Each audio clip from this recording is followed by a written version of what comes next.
பிதா, குமாரன், பரிசுத்த ஆவியானவருடைய நாமத்தினாலே நாம் ஆராதனையை ஆரம்பிப்போம். செபிப்போம்.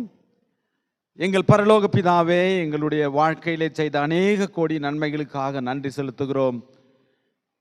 2 மாதங்கள் இந்த ஆண்டிலே நாங்கள் சுகமாய் எங்கள் வாழ்க்கையை கழிக்க கிருபை தந்தீர். இந்த 3ஆம் மாதத்திலே 2ஆம் தேதியிலே தகப்பனே, இந்த ஆண்டிலும் கூட சுவாமியுடைய கரங்களிடையே எங்களை ஒப்பு கொடுக்கிறோம். கர்த்தர் எங்களோடு கூட எல்லா காரியங்களையும் இடைப்படுங்கள், கரம் பிடித்து நடத்துங்கள். விசேஷமாக இந்த ஆராதனையிலே தேவனுடைய நாமம் மகிமைக்கென்று நாங்கள் சுவாமி எங்களுடைய பாடல்கள், தகப்பனே, எங்கள் வேத வாக்கியங்கள், எங்களுடைய வசனங்கள், தியானிக்கும் முறைகள் எல்லாம் தேவனுடைய கரங்களிலே ஒப்பு கொடுக்கிறோம். பரிசுத்த ஆவியானுடைய ஆளுகைக்கு சுவாமி நாங்கள் கொடுக்கிறோம். நீங்கள் நடத்துங்கள், மகிமையை நீங்கள் எடுத்துக்கொள்ளுங்கள். ஏசப்பாவின் நாமத்திலே ஜெபிக்கிறேன் நல்ல தகப்பனே, ஆமேன். நம்முடைய ஆராதனைக்கு ஆரம்பமாக கர்த்தருடைய நாமக்கு மகிமை உண்டாவதாக 326ஆம் பாடலை பாடுவோம். பாமாலையில் 326, ரட்ச பெருமானே பாரும் புண்ணிய பாதம் ஆண்டினோம் என்று பாடல்.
நீ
இந்த அருமையான காலை வேலைக்காக மக்கள் நன்றி செலுத்துகிறோம் சுவாமி. கர்த்தர் எத்தனை எங்கள் வாழ்க்கையில நன்மை கிருபையும் செய்து சுவாமி, எங்களுடைய வாழ்க்கையை தேவனுடைய கரங்களிலே நாங்கள் கொடுக்கும் போது எங்களை சுவாமி கரம் பிடித்து நடத்திருக்கிறீர். எங்கள் குடும்பங்களை பாதுகாத்துக் கொண்டிருக்கிறீர். பரிசுத்த பிதாவே, இந்த காலை வேளையில கூட உம்மை தொழுவதற்காக, உம்மை துதிப்பதற்காக வந்திருக்கிறோம். பரலோகத்திலிருந்து எங்களுக்கு கிருபையை தந்து இந்த கூடாரத்தை நிரப்புங்கள். எங்கள் வாழ்க்கைக்கு பசுமையும் செழுமையுமாய் கர்த்தரின் சமூகத்திலே ஜீவிக்க எங்களுக்கு கிருபை தாருங்கள். அதற்கு எங்களை ஆயுதம் பண்ணி கொடுங்கள். ஏசப்பாவின் நாமத்திலே ஜெபிக்கிறேன் நல்ல தகவலே. 76வது பக்கத்தின் 2ஆம் ஆராதனை என்பதை நாம் அனுசரிப்போம். நாம் கடவுளை தொழுவோம். கடவுள் ஆவியாய் இருக்கிறார். அவரை தோற்றுக் கொடுக்கிறவர் ஆவியோடும் உண்மையோடும் அவரை தோற்றுக் கொள்ள வேண்டும். நம்முடைய பிதாவாகிய கடவுளாலும் கர்த்தராகிய இயேசு கிறிஸ்துவினாலும் உங்களுக்கு கிருபையும் சமாதானம் உண்டாவதாக. இது கர்த்தர் உண்டு பண்ணின நாள். இதிலே களி கூர்ந்து மகிழ கடவோம். கடவுள் ஒளியாய் இருக்கிறார். அவரில் எவ்வளவு வேறு இல்லை. அவர் ஒளியில் இருக்கிறது போல நாமும் ஒளியிலே நடந்தால் ஒருவரோடு ஒருவர் ஐக்கியப்பட்டிருப்போம். அவருடைய குமாரனாகிய இயேசு கிறிஸ்துவின் ரத்தம் சகல பாவங்களையும் நீக்கி நம்மை சுத்திகரிக்கும். வானங்களில் ஊடுருவி சென்ற தேவகுமாரனாகிய இயேசு என்ற மகா பிரதான ஆசாரியர் நமக்கு இருக்கிறபடினால் நாம் பண்ணுகின்ற அறிக்கையை உறுதியாய் பற்றிக் கொண்டிருக்க கடவோம். ஆதலால் நாம் இரக்கத்தை பெறவும் சமய சகாயம் அருளும் கிருபையை கண்டடைவோம். தைரியமாய் கிருபாசனத்திலே சேவை தரவும். ஆண்டவரே, எங்கள் உதடுகளை திறந்தருளும். பிதாவுக்கும் குமாரனுக்கும் பரிசுத்த ஆவியானவருக்கும் மகிமை உண்டாவதாக. திரியேக கடவுளை போற்றுதல். சேனைகளின் கடவுளாகிய கர்த்தரே, நீர் பரிசுத்தர், பரிசுத்தர், பரிசுத்தர். வானமும் பூமியும் உம்முடைய மகிமையால் நிறைந்திருக்கின்றன. உன்னதத்திலே ஓசன்னா.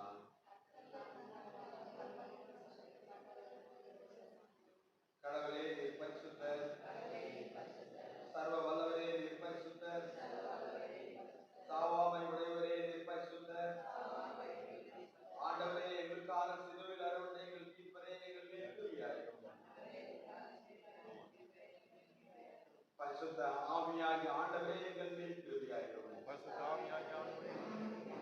ஆண்டவரே, எங்கள் ஜெபங்களையும் ஆராதனைகளையும் ஏற்றுக்கொண்டு எங்கள் மேல் கிருபையாயிரும். ஆண்டவரே, எங்கள் மனதுருகி எங்கள் மேல் கிருபையாயிரும். எங்கள் தந்தையான கடவுளே, உமது வல்லமையினாலும் ஞானத்தினாலும் எல்லாவற்றையும் படைத்து உமது குமாரனை எங்கள் இரட்சகராக தரும்படி உலகத்தில் அன்பு கூர்ந்தவரே, உம்மை போற்றுகிறோம். குமாரனாம் கடவுளே, பாவத்தை தவிர்த்து எல்லாவற்றிலும் எங்களை எங்கள் பாவங்களுக்காக ஒப்புக் கொடுத்து எங்கள் நீதிக்காக உயிர் தேர்ந்தவரை போற்றுகிறோம்.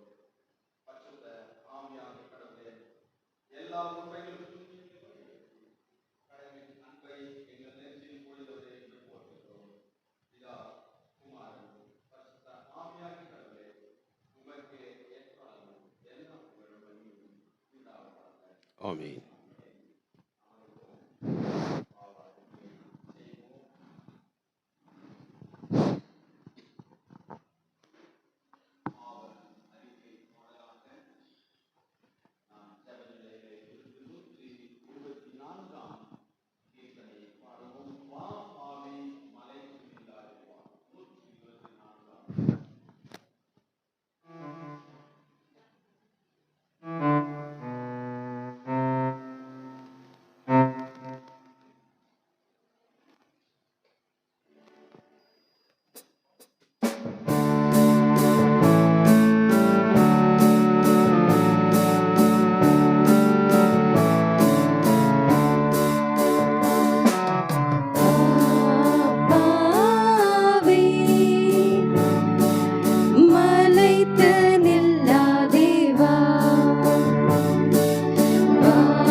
கதியில்லாதவன் உலகை நம்பலாமோ? விலகையாதொரு கதியில்லாதவன் உலகை நம்பலாமோ? சிலுவை பாவிகள் அடைக்கலமல்ல, சீக்கிரம் ஓடிவாவே. சிலுவை பாவிகள் அடைக்கலமல்ல, சீக்கிரம் ஓடிவாவே. வா பாவி, மலைத்து நில்லாதே வா. என்னிடத்தில் வரும் பாவியவரையும் இகழ்ந்து தள்ளேனே. என்னிடத்தில் வரும் பாவியவரையும் இகழ்ந்து தள்ளேனே. மன்னிய மேலோக வாழ்வை அருள்வேன் பாராயோ பாவி. மன்னிய மேலோக வாழ்வை அருள்வேன் பாராயோ பாவி. வா பாவி, மலைத்து நில்லாதே வா. வா பாவி, மலைத்து நில்லாதே வா.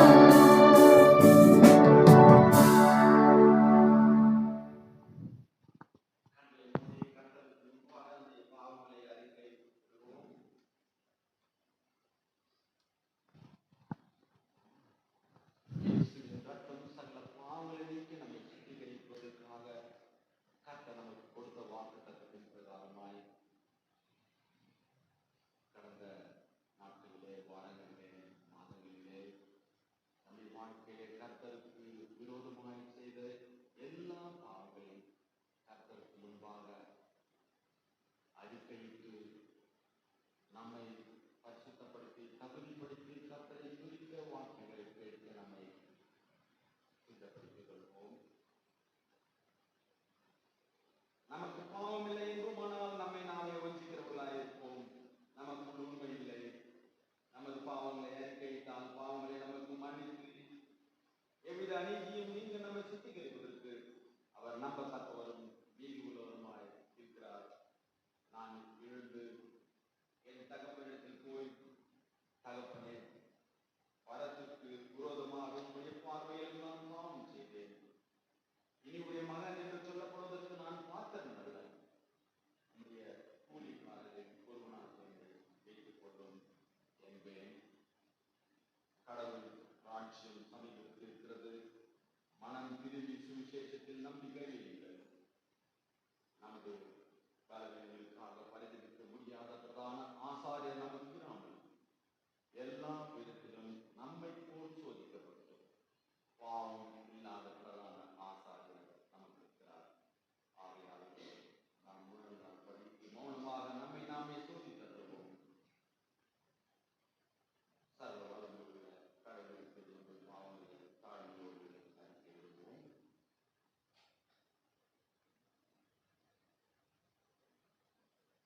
அனைவரும் சேர்ந்து சொல்லுவோம். சர்வ வல்லமையும் மிகுந்த இரக்கமுள்ள பிதாவே, தப்பி போன ஆடுகளைப் போல நாங்கள் உம்முடைய வழிகளை விட்டு வழிவிழைந்து அலைந்து போனோம். எங்கள் இருதயத்தின் யோசனைகளுக்கு விருப்பங்களுக்கு மிகவும் இணங்கி நடந்தோம்.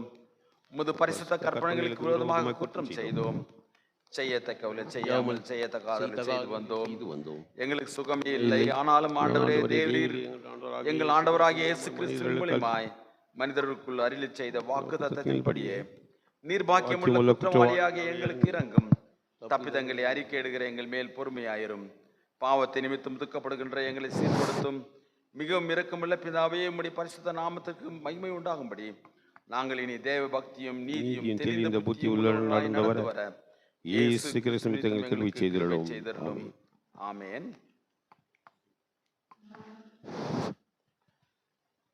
சர்வ வல்லமையும் மிகுந்த இரக்கமுள்ள ஆண்டவர் மன்னிப்பையும் பாவ நிவிருத்தியையும் நமக்கு கட்டளையிட்டு அருளி வாழ்க்கையை சீர்படுத்துவதற்காக காலத்தையும் தமது பரிசுத்த ஆவியின் கிருபையும் தேற்றுதலையும் தந்தருளுவாக. ஆமேன். ஆண்டவரை துதியுங்கள். நாம் எழுந்திருந்து திருமறை பாடங்கள் வாசிக்க கேட்போம். முதலாவதாக சங்கீத பாகங்களிலே மாறி மாறி வாசிக்க கேட்போம். சங்கீதம் 6ஆம் சங்கீதத்தை வாசிப்போம்.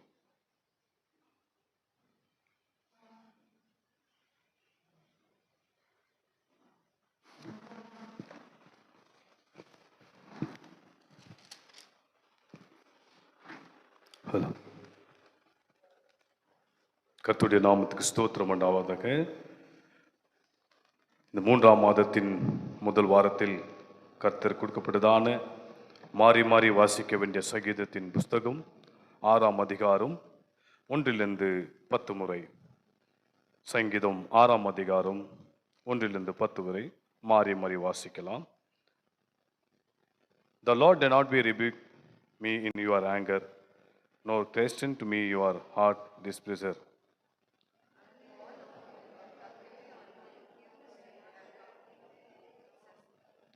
My soul also is greatly troubled, but you have, O Lord, how long?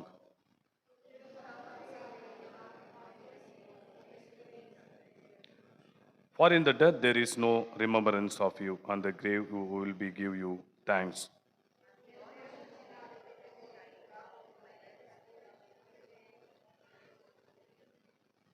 My eyes wastes away because of your grief. I groan so old because of all my enemies.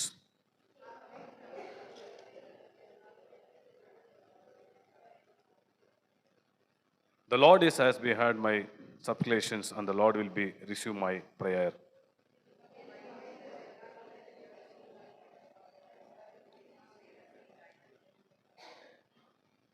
கடைசி எல்லாம் சேர்ந்து வாசிக்கலாம். Let all my enemies be ashamed and greatly troubled. Let them that turn back and be ashamed surely. வாசிக்க தெரிந்து கொள்ளப்பட்டதான சங்கீத வேத புஸ்தகம் வாசித்தாயிற்று.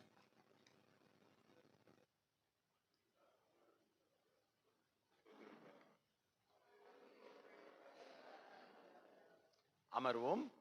முதலாம் வேத பாடத்தை வாசிப்போம். பழைய ஏற்பாட்டின் புஸ்தகம் ஏசாயா தீர்க்கதரிசன நூல் 58 1-14.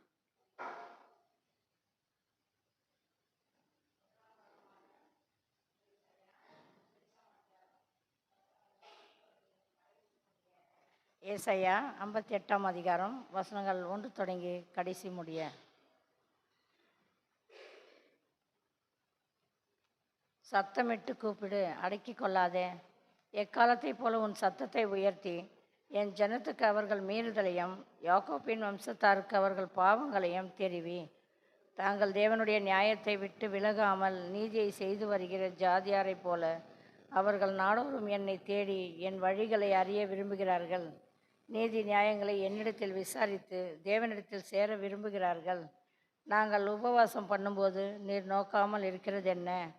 நாங்கள் எங்கள் ஆத்மாவை ஒடுக்கும்போது நீர் அதை அறியாமல் இருக்கிறது என்ன என்கிறார்கள். இதோ நீங்கள் உபவாசிக்கும் நாளிலே உங்கள் இச்சையின்படி நடந்து உங்கள் வேலைகளெல்லாம் கட்டாயமாய் செய்கிறீர்கள். இதோ வழக்குக்கும் வாதுக்கும் துஷ்டத்தனத்தையுடைய கையினால் குத்துகிறதற்கும் உபவாசிக்கிறீர்கள். நீங்கள் உங்கள் கூக்குரலை உயரத்தில் கேட்க பண்ணும்படியாய் இந்நாளில் உபவாசிக்கிறது போல உபவாசியாதிருங்கள். மனுஷன் தன் ஆத்மாவை ஒடுக்குகிறதும் தலைவணங்கி நாணலை போல ரெட்டிலும் சாம்பலிலும் படுத்து கொள்கிறதும் எனக்கு பிரியமான உபவாச நாளாக இருக்குமோ? இதையா உபவாசம் என்றும் கர்த்தருக்கு பிரியமான நாள் என்றும் சொல்லுவாய்? அக்கிரமத்தின் கட்டுகளை அவிழ்க்கிறதும் நுகத்தடியின் பிணையல்களை நெகிழ்கிறதும் நெருக்கப்பட்டிருக்கிறதை விடுதலையாக்கி விடுகிறதும் சகல நுகத்தடிகளையும் உடைத்து போடுகிறதும் பசியுள்ளவனுக்கு உன் ஆகாரத்தை பகிர்ந்து கொடுக்கிறதும் துரத்துண்ட சிறுமையானவர்களை வீட்டிலே சேர்த்து கொள்ளுகிறதும் வஸ்திரம் இல்லாதவனை கண்டால் அவனுக்கு வஸ்திரம் கொடுக்கிறதும் உன் மாம்சமானவனுக்கு உன்னை ஒழிக்காமல் இருக்கிறதும் அல்லவோ எனக்கு உகந்த உபவாசம். அப்பொழுது விடியற்கால வெளுப்பை போல உன் வெளிச்சம் எழும்பி உன் சுக வாழ்வு சீக்கிரத்தில் துளிர்த்து உன் நீதி உனக்கு முன்னால் செல்லும். கர்த்தருடைய மகிமை உன்னை பின்னாலே காக்கும். அப்பொழுது நீ கூப்பிடுவாய், கர்த்தர் மறு உத்தரவு கொடுப்பார். நீ சத்தமிடுவாய், இதோ நான் இருக்கிறேன் என்று சொல்லுவார். நுகத்தடியும் விரல் நீட்டுதலையும் நிப சொல்லையும் நீ உன் நடுவிலிருந்து அகற்றி, பசி உள்ளவனிடத்தில் உன் ஆத்துமாவை சாய்த்து சிறுமைப்பட்ட ஆத்துமாவை திருப்தியாக்கினால், அப்பொழுது இருளில் உன் வெளிச்சம் உதித்து உன் அந்தகாரம் மத்தியானத்தில் போலாகும். கர்த்தர் நித்தமும் உன்னை நடத்தி மகா வறட்சியான காலங்களில் உன் ஆத்துமாவை திருப்தியாக்கி உன் எலும்புகளை நினமுள்ளதாக்குவார். நீ நீர்ப்பாய்ச்சலான தோட்டத்தைப் போலவும் வற்றாத நீரூற்றைப் போலவும் இருப்பாய். உன்னிடத்திலிருந்து தோன்றினவர்கள் பூர்வ முதல் பாழாய் கிடந்த ஸ்தலங்களை கட்டுவார்கள். தலைமுறை தலைமுறையாக இருக்கும் அஸ்திபாரங்கள் மேல் நீ கட்டுவாய். திறப்பானதை அடைக்கிறவன் என்றும் குடியிருக்கும்படி பாதைகளை திருத்துகிறவன் என்றும் நீ பெயர் பெறுவாய். உன் தகப்பனாகிய யாக்கோப்புடைய சுதந்திரத்தால் உன்னை போஷிப்பேன். கர்த்தருடைய வாய் இதை சொல்லிட்டு என்றார் என்பது வாசிக்க வேண்டிய முதலாம் வேதப்படம் வாசித்தாயிற்று.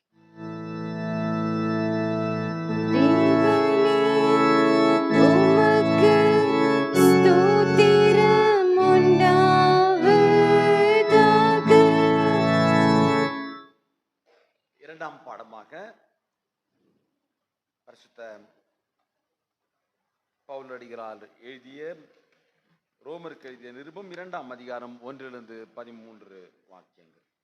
இரண்டாம் வேத பாடமாக ரோமர் 2ஆம் அதிகாரம் 1 முதல் 13 வரை. ரோமர் 2ஆம் அதிகாரம் 1 முதல் 13 வரை. ஆகையால் மற்றவர்களை குற்றவாளியாக தீர்க்கிறவனே, நீ யாரானாலும் சரி, போக்கு சொல்ல உனக்கு இடமில்லை.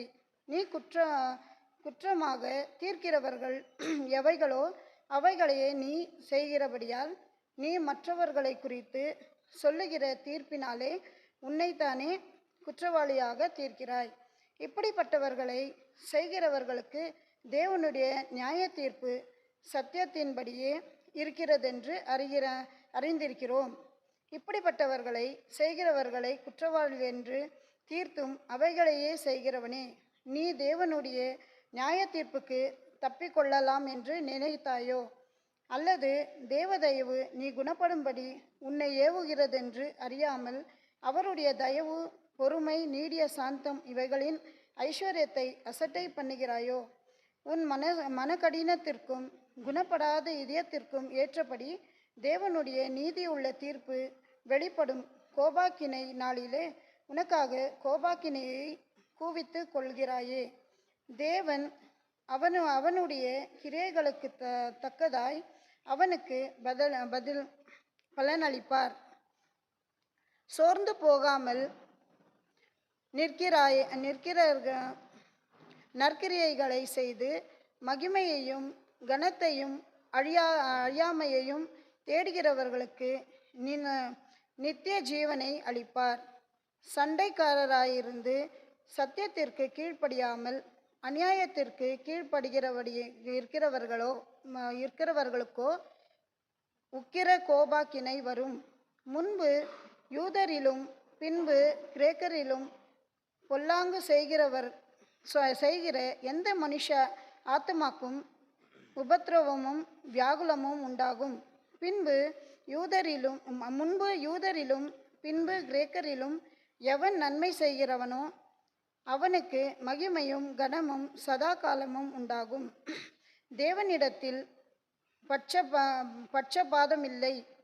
எவர்கள் நியாய பிரமாணம் இல்லாமல் பாவம் செய்கிறார்களோ அவர்கள் நியாய பிரமாணம் இல்லாமல் கெட்டு போவார்கள்.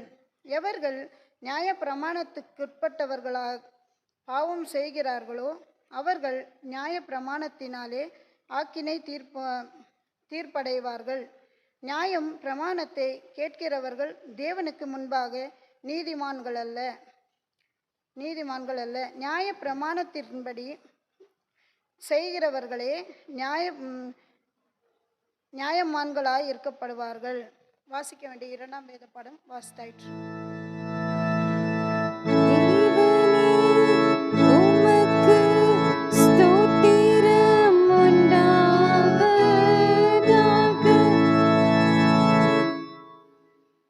தேவனுடைய நாமத்தின் மகிமைக்காக நாம் 3ஆம் கீர்த்தனையை பாடுவோம்.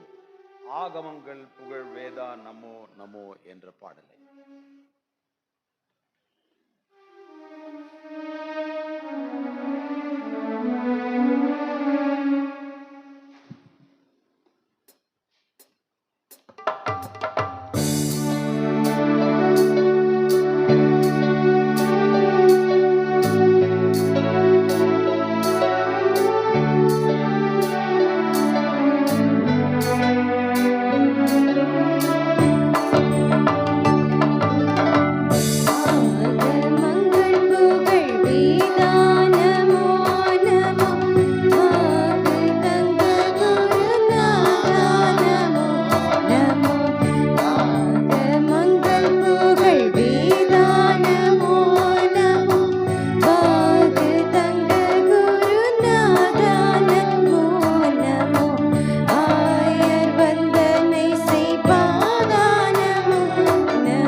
சுவிசேஷ பாகத்திற்காக நாம் எழுந்து நிற்போம்.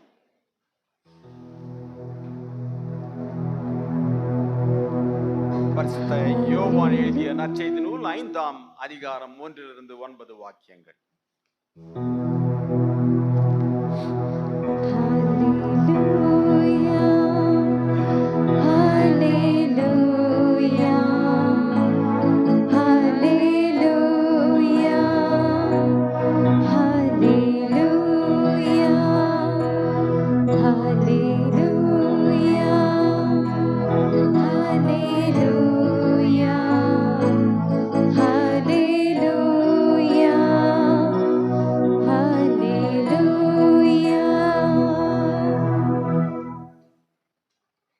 வாசிக்க தெரிந்து கொள்ளப்பட்ட வேத பாடம் யோவான் எழுதின சுவிசேஷம் 5ஆம் அதிகாரம் வசனங்கள் 1 முதல் 9 வரை. யோவான் 5ஆம் அதிகாரம் வசனங்கள் 1 முதல் 9 வரை. இவைகளுக்கு பின்பு யூதருடைய பண்டிகை ஒன்று வந்தது. அப்பொழுது இயேசு எருசலேமுக்கு போனார். எபிரேய பாஷையிலே பெதஸ்தா என்னப்பட்ட ஒரு குளம் எருசலேமில் ஆட்டு வாசல் அருகே இருக்கிறது. அதற்கு 5 மண்பாண்டங்கள் உண்டு. அவைகளிலே குருடர், சப்பானிகள், சூம்பினர், உருப்புடையவர்கள் முதலான வியாதிக்காரர் அநேகர் படுத்திருந்து தண்ணீர் எப்பொழுது கலங்கும் என்று காத்து கொண்டிருப்பார்கள். ஏனெனில் சில சமயங்களிலே தேவதூதன் ஒருவன் அந்த குளத்தில் இறங்கி தண்ணீரை கலக்குவான். தண்ணீர் கலங்கின பின்பு யார் முந்தி அதில் இறங்குவானே அவன் எப்பேற்பட்ட வியாதிஸ்தனாய் இருந்தாலும் சுஸ்தமாவான். 38 வருஷம் வியாதி கொண்டிருந்த ஒரு மனுஷன் அங்கே இருந்தான். படுத்திருந்த அவனை இயேசு கண்டு அவன் வெகு காலமாய் வியாதிஸ்தான் என்று அறிந்து அவனை நோக்கி, சுஸ்தமாக வேண்டும் என்று விரும்புகிறாயா என்று கேட்டார். அதற்கு வியாதிஸ்தன், ஆண்டவரே, தண்ணீர் கலக்கப்படும்போது என்னை குளத்தில் கொண்டு போய் விடுகிறதற்கு ஒருவரும் இல்லை. நான் போதிக்கிறதற்குள்ளே வேறொருவன் எனக்கு முந்தி இறங்கி விடுகிறான் என்றான். இயேசு அவனை நோக்கி, எழுந்திரு, உன் படுக்கையை எடுத்துக்கொண்டு நட என்றார். உடனே அந்த மனுஷன் சுஸ்தமாகி தன் படுக்கையை எடுத்துக்கொண்டு நடந்து போனான். அந்த நாள் ஓய்வு நாளாய் இருந்தது.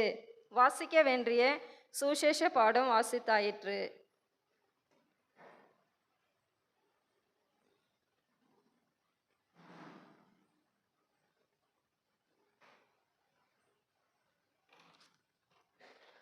Gospel reading is taken from John chapter 5 verses 1 to 9. After this, Jesus went to Jerusalem for a religious festival near the sheep gate in Jerusalem. There is a pool with 5 porches. In Hebrew, it is called Bethesda. A large crowd followed. Sick people were lying in porches. The blind, the lame, the paralyzed. A man was there who had been healed for 48 years. Jesus saw him lying there, and he knew that the man had been healed for such a long time. So he asked him, Do you want to get well? The sick man answered, Sir, I have no one here to put me in the pool when the water is stripped up while I am trying to get in. Somebody else gets there first.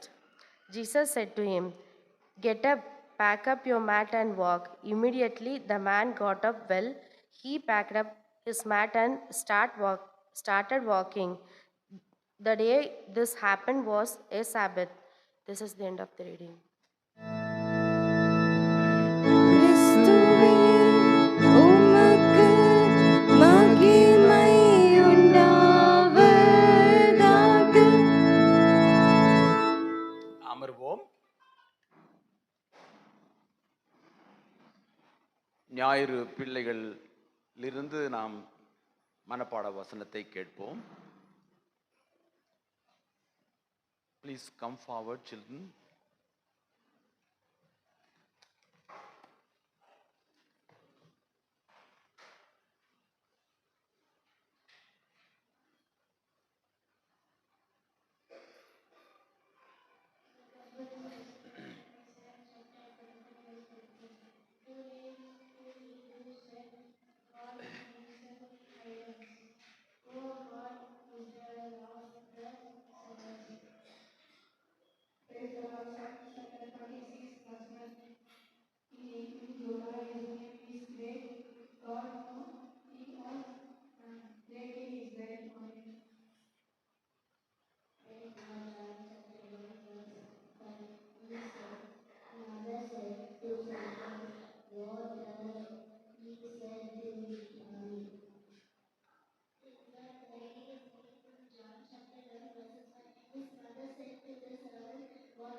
எங்களுக்குள்ளே வாசம் செய்யும் ஆவியானவரே, இந்நாளிலும் சித்தம் போல் நடத்தி செல்லும் ஐயா. எங்களுக்குள்ளே வாசம் செய்யும் ஆவியானவரே, இந்நாளிலும் சித்தம் போல் நடத்தி செல்லும் ஐயா. ஆவியானவரே, ஆவியானவரே, பரிசுத்த ஆவியானவரே, ஆவியானவரே, ஆவியானவரே, பரிசுத்த ஆவியானவரே. எப்படி நான் ஜெபிக்க வேண்டும், எதற்காக ஜெபிக்க வேண்டும், கற்றுத்தாரும் ஆவியானவரே. எப்படி நான் ஜெபிக்க வேண்டும், எதற்காக ஜெபிக்க வேண்டும், கற்றுத்தாரும் ஆவியானவரே. வேத வசனம் புரிந்து கொண்டு விளக்கங்களை அறிந்திட வெளிச்சம் தாரும் ஆவியானவரே. வேத வசனம் புரிந்து கொண்டு விளக்கங்களை அறிந்திட வெளிச்சம் தாரும் ஆவியானவரே. ஆவியானவரே, ஆவியானவரே, பரிசுத்த ஆவியானவரே, ஆவியானவரே, ஆவியானவரே, பரிசுத்த ஆவியானவரே. எங்களுக்குள்ளே வாசம் செய்யும் ஆவியானவரே, இந்நாளிலும் சித்தம் போல் நடத்தி செல்லும் ஐயா. எங்களுக்குள்ளே வாசம் செய்யும் ஆவியானவரே, இந்நாளிலும் சித்தம் போல் நடத்தி செல்லும் ஐயா. செபிப்போம். எங்கள் பரலோக பிதாவே, உம்முடைய வாக்கியத்தை தியானிக்க நாங்கள் வந்திருக்கிறோம் சுவாமி. இதில் இருக்கிற புதை பொருள்களை எங்களுக்கு கொடுத்து எங்கள் வாழ்க்கைக்கு பசுமையும் செழுமையுமாய் மாற உம்மோடு சுவாமி ஐக்கியமாய் ஜீவித்து சாட்சியின் வாழ்க்கையை காத்துக்கொள்ள எங்களோடு நீங்கள் பேசுங்கள். ஏசப்பாவின் நாமத்திலே ஜெபிக்கிறேன் நல்ல தகப்பனே, ஆமேன். அமர்வோம். இந்த காலை வேளையிலே கர்த்தர் கொடுத்து அருமையான இந்த நாளுக்காய் தேவனை சோஸ்தரிக்கிறேன். நம்முடைய திருச்சபையின் போதகரான ரெவரண்ட் சோபா அம்மையார் அவர்களையும் நம்முடைய எல்லா கமிட்டி மெம்பர் அங்கத்தினர்களையும் திருச்சபை மக்கள் உங்கள் அனைவரையும் இயேசுவின் நாமத்தினாலே மற்றொரு முறை வாழ்த்துகிறேன்.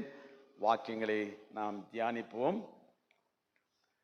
இந்த நாளிலும் கூட நமக்கு அருமையான ஒரு தலைப்பு கொடுக்கப்பட்டிருக்கிறது. ஆங்கிலத்திலே டைம் ஃபார் ரிடம்ஷன், மீட்புக்கான நேரம்.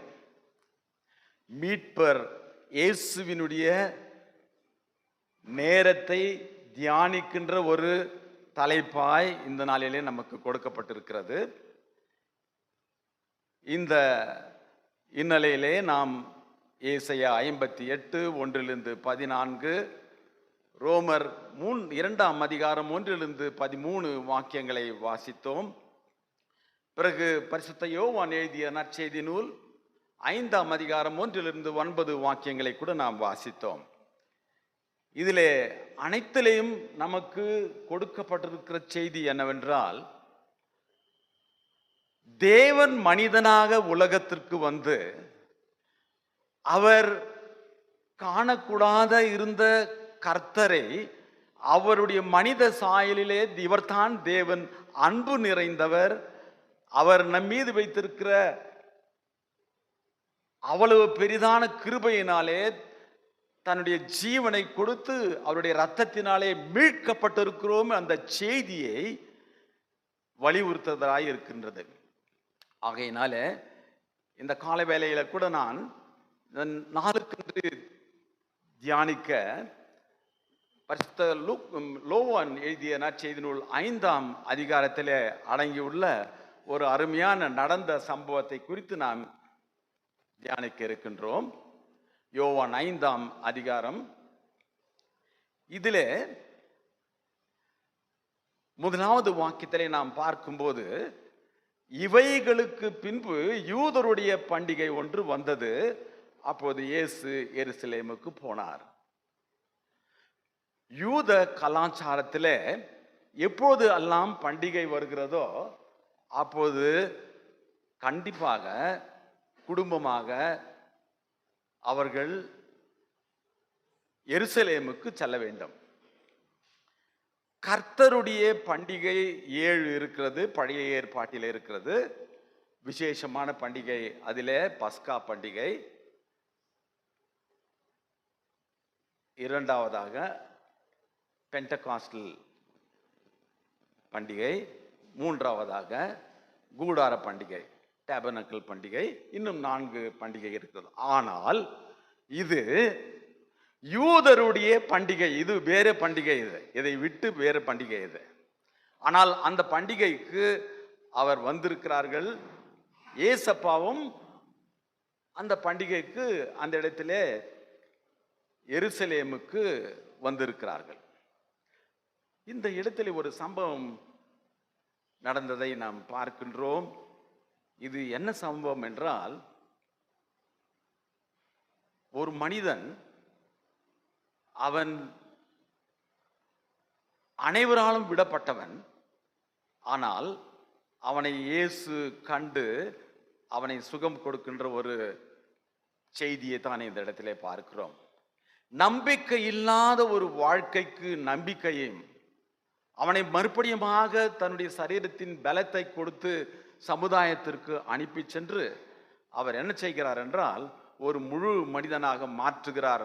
அந்த செய்தி தான் இந்த இடத்திலே பார்க்கிறோம். 2ஆம் வாக்கியத்திலே எபிரேய பாஷையிலே பெதஸ்தா எனப்பட்ட ஒரு குளம் எருசலேமின் ஆட்டு வாசல் அருகே இருக்கிறது. அதற்கு 5 மண்டபங்கள் உண்டு. அருமையின் சகோதர சகோதரிகளே, யோவான் எழுதிய நற்செய்தி நூலிலே பரிசுத்த யோவான் அவர்கள் வலியுறுத்துவது என்னவென்றால், இயேசு தேவ குமாரன். இதை யூதர்களுக்கு அவர் எழுதுகின்றார்.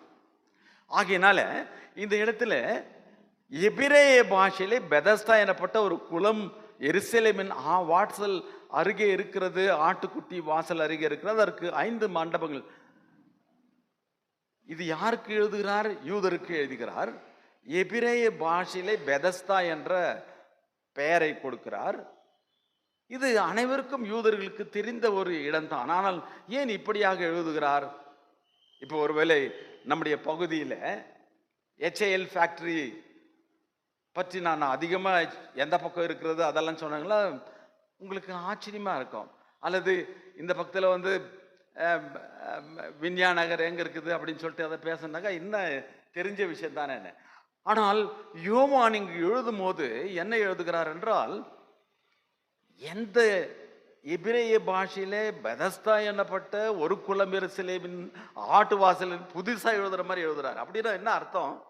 இந்த இடத்தை மக்கள் மறந்து விட்டு இருக்கிறார்கள் ஒரு சூழ்நிலையின் காரணமாக. ஆகையினால யோவான் எழுதும் போது அவர் அருமையாக ஒரு செய்தியை 21 அதிகாரங்கள் யோவானிலே உண்டு. யோவான் எழுதிய நற்செய்தி நூலிலே இந்த 21 அதிகாரத்தின் சுருக்கம் என்னவென்றால், அவர் 7 நானே என்று சொல்வதை நாம் பார்க்கின்றோம். முதலாவதாக அவர் நானே ஜீவ அப்பம், 6வது அதிகாரத்திலே 35வது வசனத்திலே பார்க்கிறோம். நானே உலகத்திற்கு ஒளி, 8ஆம் அதிகாரம் 1ஆம் வாக்கியத்தில் பார்க்கிறோம். நானே வாசல், ஆடுகளுக்கு வாசல் என்று 10ஆம் அதிகாரம் 7ஆம் வாக்கியத்தில் பார்க்கிறோம். நானே நல்ல மெய்ப்பன், 10ஆம் அதிகாரம் 11, 14 வாசிக்கிறோம். நானே உயிர்த்தெழுதலும் ஜீவன், 11ஆம் அதிகாரம் 25ஆம் வாக்கியத்தில் பார்க்கிறோம். நானே வழியும் சத்தியம் ஜீவனமாயிருக்கிறேன், 14ஆம் அதிகாரம் 6ஆம் வாக்கியத்தில் பார்க்கிறோம். நானே நல்ல திராட்சை செடி என்று 15ஆம் அதிகாரம் 1 ஒரு 15 வாக்கியங்களை நாம் வாசிக்க கேட்கிறோம். இதையெல்லாம் என்னத்துக்கு காண்பிக்கிறதா என்றால், நானே நானே நானே என்று இயேசுவை வலியுறுத்துவதற்கு என்னத்திற்கு என்றால், இவர் தேவகுமாரன் இந்த பூலோகத்திற்கு வந்தவர் என்று. யூதர்கள் நம்பவில்லை தேவகுமாரன் என்று. அதான் அவரை சிலுவையில் அறைந்த விசேஷத்த காரணம் என்னவென்றால், இவர் தேவகுமாரன் என்று சொல்கிறார், கடவுளுடைய குமாரன் என்று சொல்கிறார். அப்படி இருக்க முடியாதே என்றுதான். ஆகையினால் தான் யோவான் என்ன செய்கிறார் என்றால், 7 நானே தேவகுமாரன் என்பதை வலியுறுத்தத்தக்கதாய் 7 அற்புதங்களை மட்டும் எழுதியிருப்பதை குறிப்பாக யோவான் எழுதியிருப்பதை பார்க்கிறோம். முதலாம் அற்புதம் 2ஆம் அதிகாரத்திலே the water become wine, இல்லையா? தண்ணீரை திராட்சை ரசமாய் மாற்றினார். 6:50 அவர் ஒரு ஒரு பையனை சுகமாக்குகின்றார். 5ஆம் அதிகாரம் 1-15 பெதஸ்தா குளத்தில் இருக்கிற அந்த 28 ஆண்டுகளை சுகவீனமாக இருந்தவனுக்கு சுகம் கொடுக்கிறார். 11ஆம் அதிகாரம் 44ஆம் வாக்கியத்திலே லாசருவை உயிர் தழ வைக்கிறார். 9ஆம் அதிகாரம் 1-36 வாக்கியங்களிலே குருடனுக்கு பார்வையை அளிக்கிறார். 6ஆம் அதிகாரம் 1-15 5,000 மக்களுக்கு 2 மீனியம் 5 அப்பத்தையும் வைத்துக்கொண்டு ஆகாரம் கொடுக்கிறார். கடைசியாக 6ஆம் அதிகாரம் 16-25 நாம் வாசிக்கும் போது அவர் தண்ணீர் மீது நடக்கிறார். நானே ஜீவ அப்பம் என்று சொல்லும் போது நன்றாக கவனிக்க வேண்டும். 5,000 பேருக்கு ஆகாரத்தை கொடுக்கிறார். நானே உயிர்த்தெழுதலும் ஜீவன் என்று சொல்லும் போது லாசருவை உயிரோடு வைக்கிறார். I request my youths and children to make a match the following. இந்த 7 அருமையான சத்தியம். இது 7 அற்புதங்களை வைத்துக்கொண்டு 7 இவருடைய பின்னணியை எப்படிப்பட்டவர் என்பதை எழுதி, இதுக்கு 2க்கும் ஒத்த முறையாய் யோவான் எதை சொல்லுகிறார் என்றால், இவர் தேவகுமாரன். தயவுசெய்து 21 அதிகாரம் இருக்கிறது, யோவான் எது என்ன சொல்லி வாசித்து பாருங்க. You will become excited. ஏனென்றால் இவர் தேவகுமாரன் என்று இவரை அறிமுகப்படுத்துவதற்காக யூதர்களுக்கு, நீங்கள் கொலை செய்த இயேசு மீட்பரே, இவர் எப்படிப்பட்டவர், இவர் தேவகுமாரன் என்று வலியுறுத்த 7 தன்னை குறித்த இயேசுவை குறித்த செய்தியை, அவருடைய குணாதிசயத்தை, வல்லமையை குறித்த அவருடைய அற்புதங்களை காண்பித்து இவரை காண்பிக்கின்றார். ஆகையினால இந்த நிலையில யோவான் எழுதிய நற்செய்தியில் உள்ள 5ஆம் அதிகாரம் 1-9 நாம் வாசித்தோமே, இதுல பெதஸ்தா என்ற ஒரு குளத்தின் அண்டையில ஆட்டு வாசல் அருகே இருக்கிறது.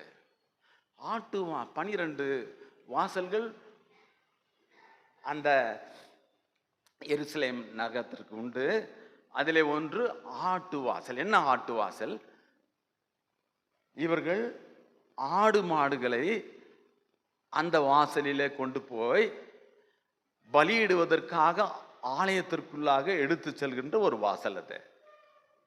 இப்பொழுது இந்த குளத்தண்டையில கொண்டு வந்து, பெதஸ்தா குளத்தண்டையில கொண்டு வந்து அதை சுத்தப்படுத்தி அதை உள்ளே எடுத்து செல்வார்கள்.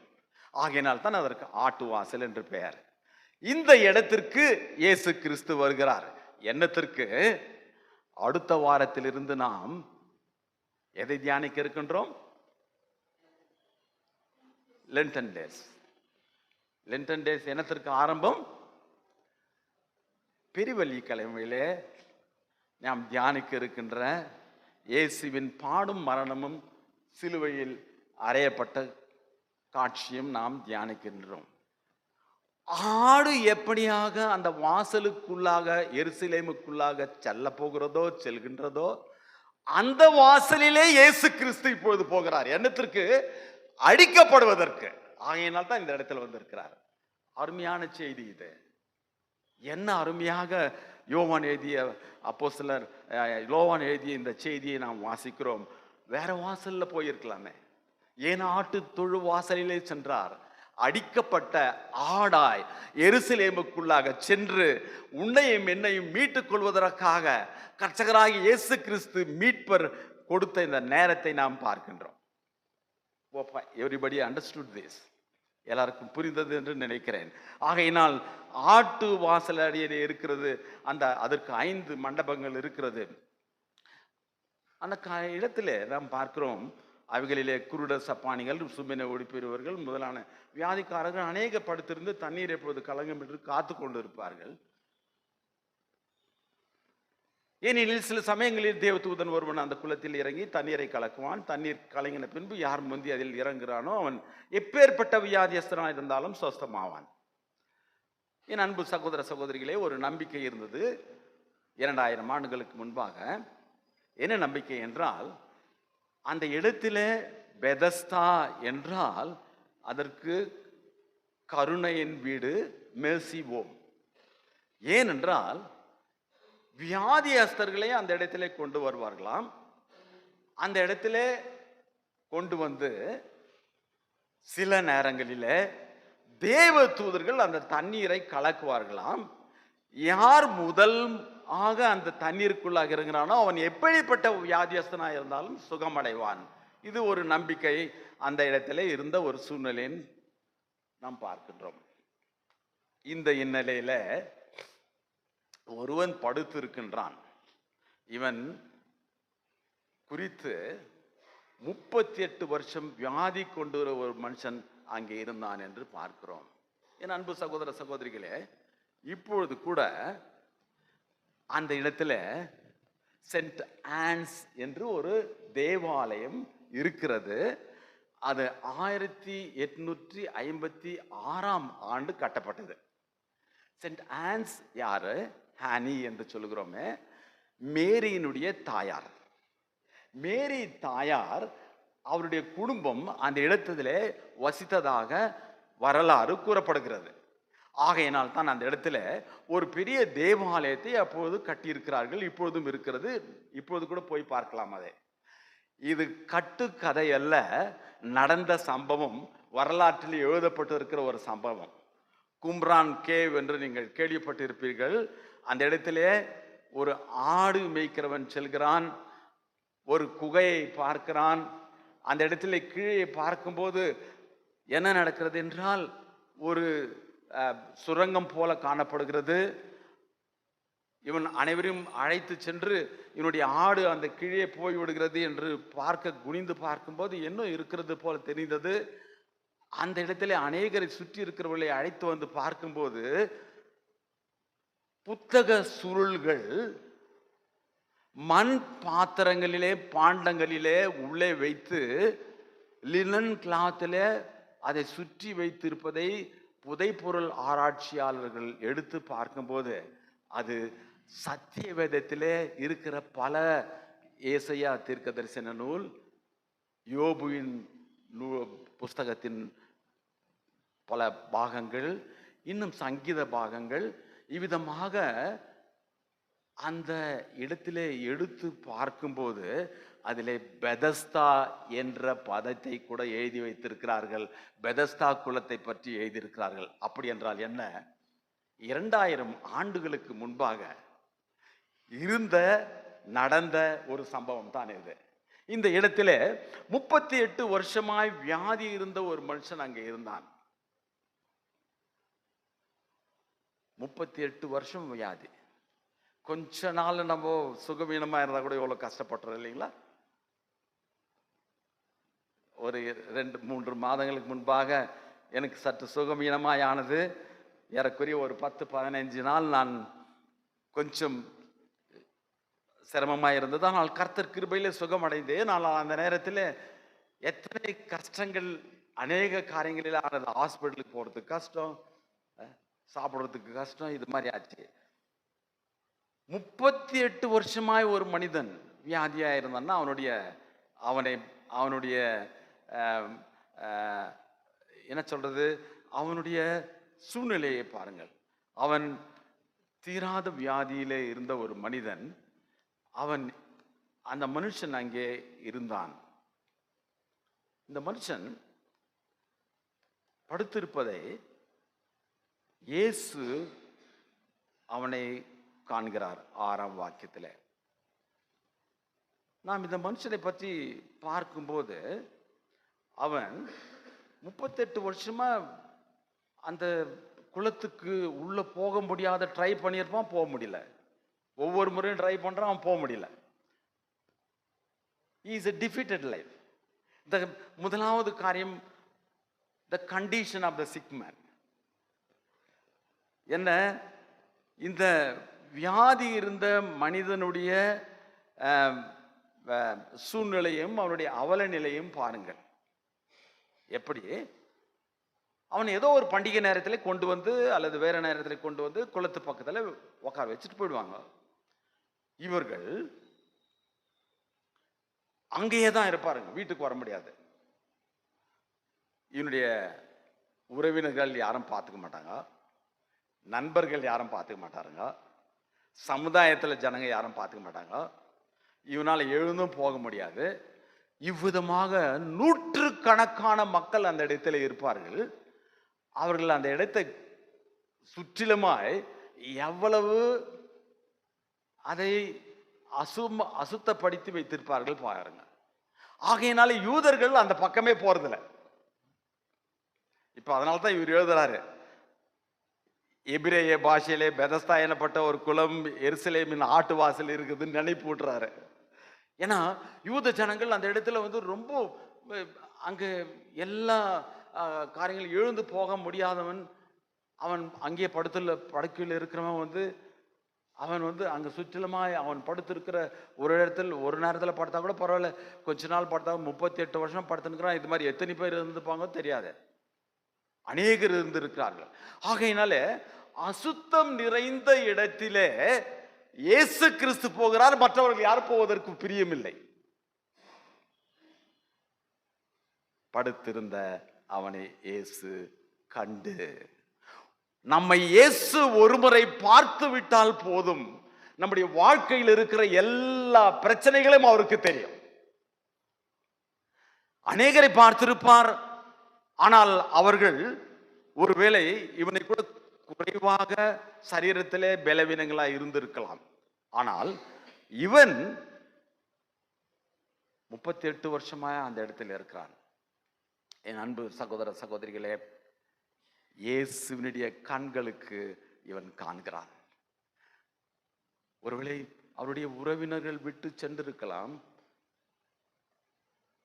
அவருடைய நண்பர்கள் இவர்களை கைவிட்டு இருக்கலாம், சமுதாயம் இவர்களை புறக்கணித்து இருக்கலாம், யூத மக்கள் அந்த இடத்திலே யாரும் வராமல் இருந்திருக்கலாம். ஆனால் இயேசு சென்று அவனை பார்க்கிறார், அவரை சந்திக்கிறார். என் அன்பு சகோதர சகோதரிகளே, அவனை பார்த்த உடனே அவருக்கு தெரிகிறது, அவன் இருந்த அந்த சூழ்நிலையை வெகு காலமாய் வியாதியஸ்தன் அறிந்து, அநேக நாட்களாய் இவன் வியாதியஸ்தனாய் இருக்கிறான் அறிந்து அவனை நோக்கி, சுகமாக வேண்டும் என்று விரும்புகிறாயா என்று கேட்கிறார்.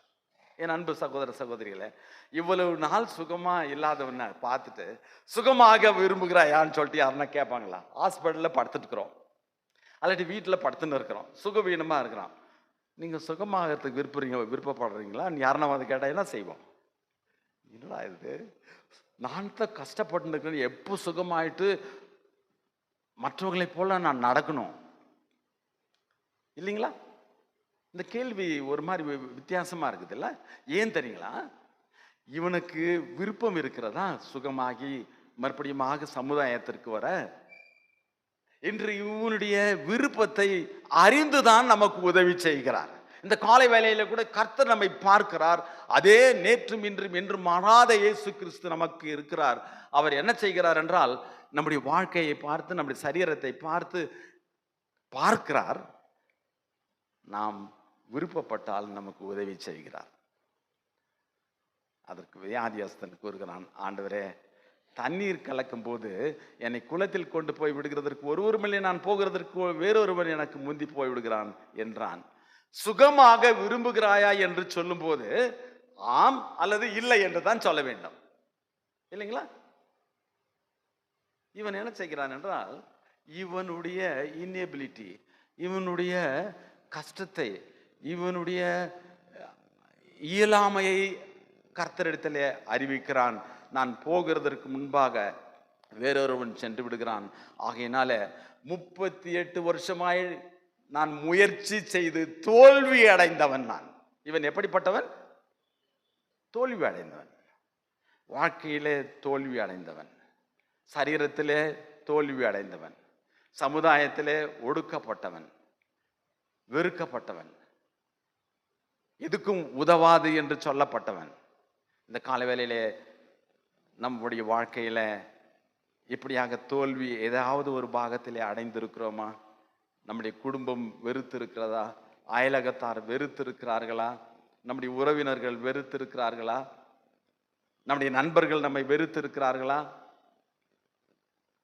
இயேசு கண்டு நம்மை அன்போடு பார்க்கிறவர், நம்மை மீட்க வந்த நேரம் அதுதான். இந்த காலை வேளையிலே நம்மை மீட்பதற்காக வந்த இயேசு கிறிஸ்து நம்மை பார்க்கிறார். அவர் ஒரு முறை அவருடைய கண்கள் நம்மை பார்த்து விட்டால் போதும், நம்முடைய வாழ்க்கையில் இருக்கிற அனைத்து கஷ்டங்களும் அவருக்கு தெரியும். நீங்கள் ஆண்டவரே எனக்கு உதவி செய்யுங்கள் என்று கேட்கும்போது அவர் நமக்கு உதவி செய்ய காத்து நிற்கின்ற கர்த்தரை இந்த இடத்திலே பார்க்கிறோம். நம்பிக்கை இல்லாத மனுஷனுக்கு நம்பிக்கை ஊட்டுகிறவர். The hopeless man got the hope from Jesus Christ. இயேசுவின் அன்பை பார்க்கிறோம். இந்த இடத்திலே அவனை நோக்கி வாக்கியம் 8 அறிவிப்பதை பார்க்கிறோம். எழுந்திரு, உன் படுக்கையை எடுத்துக்கொண்டு நட. என்ன அதிகாரம் இது? 38 ஆண்டுகளாய் அந்த இடத்திலே இருந்தவர். இரண்டாவதாக கிறிஸ்துவின் கரிசனையும் அன்பையும் பார்க்கிறோம். முதலாவதாக the condition of the sick man, இரண்டாவதாக the concern of Christ. இயேசு கிறிஸ்துவினுடைய கரிசனை என்ன? இவனை அவனுடைய எந்த விதமான முடவு தன்மையோ நடக்க முடியாத இயலாமையோ பார்க்கவில்லை. ஆனால் இவனுடைய உள்ளத்தில் இருக்கிற ஆழமான அந்த அவல நிலையை பார்த்து எழுந்திரு என்று சொல்கிறார். எழுந்திருன்னு சொன்னா பரவாயில்ல, இந்த இடத்துல இருந்து போயிடுன்னு சொன்னா பரவாயில்ல, உன் படுக்கையை கூட எடுத்து திரிய வந்துருவான். இவன் இங்கே யார செட்டில் ஆயிட்டு இருக்கிறான், 38 வருஷம் இங்கே செட்டில் ஆயிட்டு இருக்கிறான். திரிய வாபஸ் இங்க வந்துட்டான்னா எழுந்திரு, உன் படுக்கையை எடுத்துக்கொண்டு நட என்று சொல்லும் போது என்ன? 3 காரியங்களை பார்க்கிறோம் இந்த இடத்துல. அருமையான வார்த்தைகள் இது. முதலாவதாக ஸ்டாண்டப். அவனுக்கு ஸ்ட்ரென்த், அவனுக்கு என்ன கொடுக்கிறார் என்ற வல்லமையை கொடுக்கிறார், நிற்க வேண்டும். இரண்டாவதாக கெப்பாசிட்டி, டுக் இஸ் பெட். அவனுக்கு திறனை கொடுக்கிறார். அவனுடைய பெட்டு எல்லாம், அவனுடைய படுக்கையெல்லாம் தூக்குவதில், அவனுடைய சாமானெல்லாம் 38 வருஷம்னா எவ்வளோ சாமான வச்சுருப்பாரு, டப்பாவங்கெல்லாம் எல்லாம் தூக்கின்னு நடக்கக்கூடிய திறனை அவனுக்கு கொடுக்கிறார். He gives power to walk. என்றால் என்ன? அவனுக்கு சக்தியை கொடுக்கிறார். அந்த விதமான பெரிய மூட்டையை தூக்கி கொண்டு நடக்கின்ற சக்தியை கொடுக்கிறார். ஆமேன், ஆமேன் சொல்ல மாட்டீங்களா? அவருடைய வார்த்தையில் எத்தனை வல்லமை உண்டு என்று பாருங்கள். எழுந்திரு, உன் படுக்கையை எடுத்துக்கொண்டு நட. 3 வாக்கியம் தான். இவன் என்ன செய்கிறான் என்றால் உடனே, இவன் வேற எதுவும் யோசிக்கல. 38 வருஷமா இப்படி இருந்துட்டுமே, எப்படிதான் ஏஞ்சிக்க முடியும்? இது முடியுமா என் வாழ்க்கைக்கு? நம்ம அப்படிதான் யோசிக்கிறோம். எத்தனை நாட்கள், மாதங்கள், ஆண்டுகளாய் உன் வாழ்க்கையில எந்த விதமான தோல்வி இருந்தாலும் சரியே, இந்த கால வேளையில மீட்பர் நேரம் இது. மீட்பர் நம்மிடத்தில் சந்திக்கிற நேரம். உன்னை எழுந்துரு, அதையெல்லாம் எடுத்துக்கொண்டு நடக்கின்ற பலனை, சக்தியை, ஆசீர்வாதத்தை நான் உனக்கு கொடுக்கிறேன் என்று நமக்கு அன்பு நிறைந்தவர், மீட்பின் ரகசியத்தின் அந்த வலியுறுத்தலை நமக்கு கொடுக்கிற கர்த்தராகிய இயேசு கிறிஸ்துவை பார்க்கிறோம். உடனே அந்த மனிதன் சொஸ்தமாகி, உடனே டாக்டர் பிரிஸ்கிரிப்ஷன் கொடுத்துட்டு எத்தனை நாளைக்கு சாப்பிட சொல்றாரு? 4 நாள் சாப்பிடலாம், 8 நாள் சாப்பிடுங்க, 12 நாள் சாப்பிடுங்க, 3 மாதம் தொடர்ந்தா சாப்பிடணும். இந்த டாக்டரு சொன்னால் போதும், அதற்கு சக்தியும் பலனும் அதற்கு அற்புதமும் நிறைந்த ஒரு வார்த்தைகள். அவர் சொன்னால் போதும், உடனடியாக சரீர எல்லா பலவீனத்தையும் போக்குகிற இயேசு கிறிஸ்துவை பார்க்கின்றோம். ஆமென். ஆகையினால இவரை தொழுது கொள்ள வந்திருக்கிறோம். இவர்தான் மீட்பின் நேரம் இது. ஒருவேளை நம்முடைய வாழ்க்கையில கூட எந்த காரியத்திலே நாம் தோல்வி அடைந்திருக்கிறோமோ, பலவீனமாய் இருந்திருக்கிறோமோ, அல்லது சக்தி இல்லாமல் இருந்திருக்கிறோமோ, புறக்கணிக்கப்பட்டிருக்கிறோமோ, நம்மை சேர்த்து கொள்ள அணைத்து கொள்ள வார்த்தைகள் இது. கிருபையின் வார்த்தை, மீட்பின் வார்த்தை, அன்பின் வார்த்தை. என் அன்பு சகோதர சகோதரிகளே, உடனடியாக இந்த மனிதன் தன் படுக்கையை எடுத்துக்கொண்டு நடந்து போனான். அந்த நாள் ஓய்வு நாளாய் இருந்தது. மற்றவங்களுக்கு பிரச்சனை இது. யூதர்களுக்கு ஓய்வு நாளில் எப்படி சுகப்படுத்தலாம்? யூதர்களுக்கு ஓய்வு நாளில் எந்த வேலையும் செய்யக்கூடாது அவங்களுக்கு. அதை தான் இந்த இடத்துல பார்க்கிறோம். இவன் யார் சுகப்படுத்தினார் கூட இவனுக்கு தெரியாது. யூதர்கள் வந்து கேட்கிறார்கள், யார் உனக்கு சுகப்படுத்தினது? தெரியல. என்ன சொன்னார்? எழுந்திரு, உன் படுக்கையை எடுத்துக்கொண்டு நடன்னு சொன்னார். நான் எழுந்து நடந்துட்டேன். என் அன்பு சகோதர சகோதரிகளே, உடனடியாக கீழ்ப்படிதலை பார்க்கிறோம், விசுவாசத்தின் கீழ்ப்படிதலை பார்க்கிறோம், அற்புதங்களை பார்க்கிறோம். இந்த காலை வேளையில கூட இயேசுவின் வார்த்தையை கேட்கிற நாம் இவருக்கு எப்போதெல்லாம் உடனடியாக கீழ்ப்படுகிறோமோ, உன்னுடைய வாழ்க்கைக்கும் என்னுடைய வாழ்க்கைக்கும் அற்புதங்கள் கண்டிப்பாக இப்போது கூட நடக்கும், நடக்க போகிறது. யாரெல்லாம் விசுவாசிக்கிறீர்களோ, நம்புகிறீர்களோ, இந்த இயேசுவை, அவருடைய வார்த்தையிலே வல்லமை உண்டு, கிருபை உண்டு, அற்புதங்கள் நடக்கின்ற செய்தி உண்டு. யாரெல்லாம் ஏற்றுக்கொள்கிறீர்களோ, இந்த காலை வேளையில சரீர பலத்தையும் சரீர சுகத்தையும் ஆசீர்வாதத்தையும் நாம் பெற்றுக்கொள்ள கர்த்தர் நம்மை அழைத்திருக்கிறார். ஆகினால் தான் இந்த அருமையான செய்தி. என் அன்பு சகோதர சகோதரிகளே, மூன்றாவதாக the commitment of the man. இந்த மனிதனுடைய சாட்சி கூறும் வாழ்க்கையை பார்க்கிறோம். வாக்கியம் 14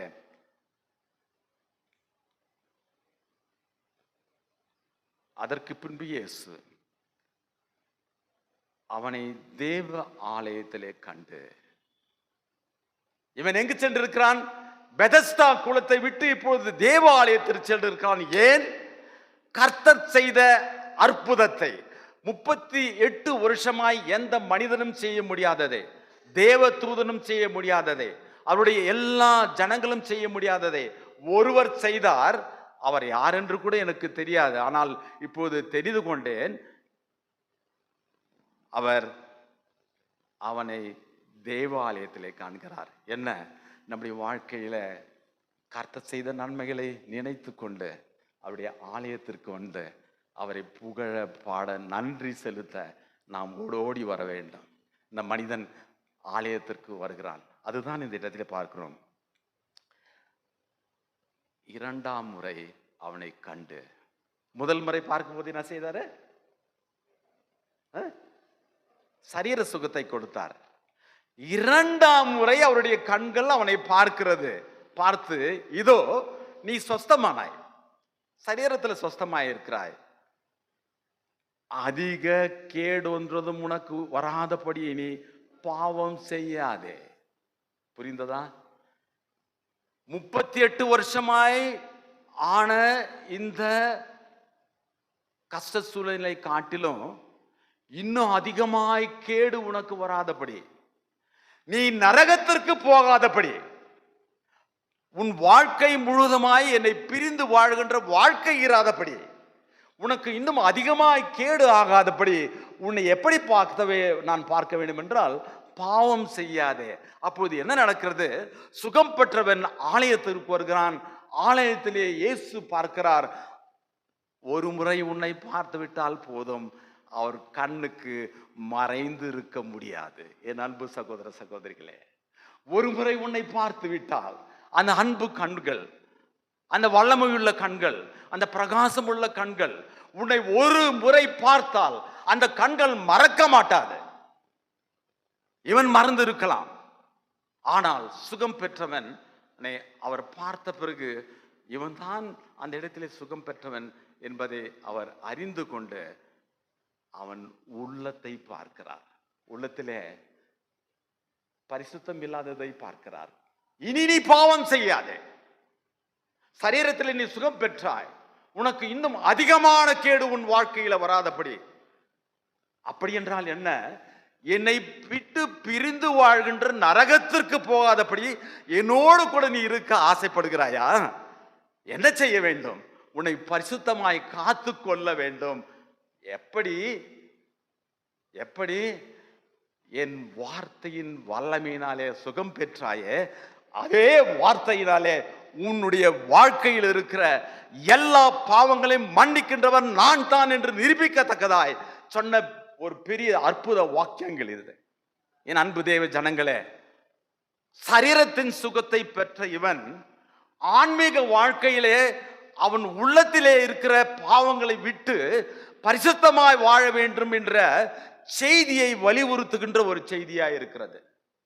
இவர் ஒரு முறை பார்த்தார், இரண்டாம் முறை அவருடைய கண்கள் பார்க்கிறது. 2 முறை பார்த்ததின் நோக்கம் என்ன? சரீர சுகம், ஆன்மீக சுகம், ஆத்துமாவுக்கு பரிசுத்தம். இதை இரண்டையும் சேர்த்துதான் ஒரு முழு மனிதனின் மீட்பை அறிவிக்கின்ற ஒரு செய்தியை பெதாஸ்தா குலத்திலே பெற்றுக்கொண்ட அந்த மனிதன் மூலியமாய் நாம் அறிந்திருக்கிறோம். என் அன்பு சகோதர சகோதரிகளே, நான் முடிக்க இருக்கின்றேன். இவன் எப்போதுமாய் ஏதோ யாரோ தேவதூதன் வருவான் என்று நினைத்து கொண்டிருந்தான். ஆனால் தேவதூதரை உண்டாக்கினவர் வந்திருக்கிறார், பூலோகத்தை உண்டாக்கியவர் வந்திருக்கிறார் என்பதை அவன் மறந்து போய்விட்டான். அநேக நேரத்தில் யாரோ நமக்கு உதவி செய்வார், ஏதோ ஒரு உதவி கிடைக்கும் என்று யாரையோ நம்பிக்கொண்டிருக்கிறோம். ஆனால் இயேசு நம் பக்கத்திலே நின்று கொண்டிருப்பார். இயேசு என்று அறியாமல் இருந்திருப்போம். என் அன்பு சகோதர சகோதரிகளே, 2 காரியங்களே நான் வாசிக்கும் போது கற்றுக்கொண்ட சில காரியங்கள். ஆங்கில பாஷையிலே தமிழிலும் நான் சொல்கின்றேன். அருமை பிள்ளைகள் இது அறிந்து கொள்ள வேண்டும். பெதஸ்தா குலத்தினுடைய லிமிட்டேஷன், இயேசு கிறிஸ்துனுடைய அன்லிமிட்டெட் லவ். இது 2 கான்ட்ராஸ்ட் பண்ணி நான் பார்த்தேன். என்றால் என்ன? பெதஸ்தா குலத்தில் இருக்கிற சூழ்நிலையிலே இருக்கிற குறைபாடுகள், இயேசுவில் இருக்கிற நிலைப்பாடுகள். ஒன்று, occasionally angel appear and come to the pool. Bethesda குலத்தில் இருக்கிற விஷயம் அது. இயேசு கிறிஸ்துவை பார்க்கும்போது all the time he will be available to us. எல்லா நேரத்திலும் நமக்கு அவர் இருப்பவர். பெதஸ்தா குலத்தில் எப்போ ஒரு முறை தேவதூதன் வருவான், ஆனால் இயேசு எல்லா நேரத்திலும் நமக்கு இருக்கிறவர். இரண்டாவதாக, ஒருவன் மட்டும்தான் அந்த இடத்துல குளத்திலே செல்ல முடியும், one at a time to benefit. ஆனால் இயேசு அப்படி இல்லை. அவர் அனைவரையும் உலக ரட்சகராய் உலகத்திற்கு வந்திருக்கிறார். The whole world, countless people will be healed and cleaned when Jesus comes. மூன்றாவதாக, people should go to the pool, Christ will come to us. Bethesda அந்த குலத்திலே ஜனங்கள் மக்கள் சுகவீனமாக இருக்கிற அங்க போனோம். ஆனால் இயேசு நம்மை தேடி வருகிறவர். நான்காவது விஷயம், the duration is very short, the time limit is very short. Bethesda குலத்திலே no time limit for Jesus Christ. இயேசுவின் நேரம் அது எல்லா நேரத்திலும் வரக்கூடியது. ஆனால் பெதஸ்தா குலத்திலே அந்த நேரம் குறைந்தது. அதற்குள்ளாக யாராவது முன்னாக சென்று விட்டால் நமக்கு சுகம் கிடைக்காது. ஐந்தாவதாக, only physical healing can be available in Bethesda pool. Complete healing is available, body, mind and soul, by Jesus Christ. Bethesda குலத்திலே சரீர சுகம் மட்டும் கிடைக்கும். ஆனால் இயேசுவின் இடத்திலே நம்முடைய சரீர சுகம், ஆன்மீக சுகம், முழுமையான சுகம் கிடைக்கின்றவர் அவர். பெதஸ்தா குலத்தில் இருந்தவன், it is a temporary healing. அவன் மறுபடியுமாக மரித்து போக விடுவான். ஆனால் இயேசுவினிடத்தில் வரும்போது எவர்லாஸ்டிங் ஹீலிங், பர்மனண்டாக கிடைக்கின்ற ஒரு சுகவீனங்களில் மாற்றுகின்ற கிறிஸ்துவை பார்க்கிறோம். கடைசியாக, angel will not remember you, Jesus cares for us. Jesus will remember always. இந்த தேவதூதன் நம்மை மறந்து விடுவான், கிறிஸ்து நம்மை மறப்பதே இல்லை. கண்களை மூடி ஜெபிப்போம்.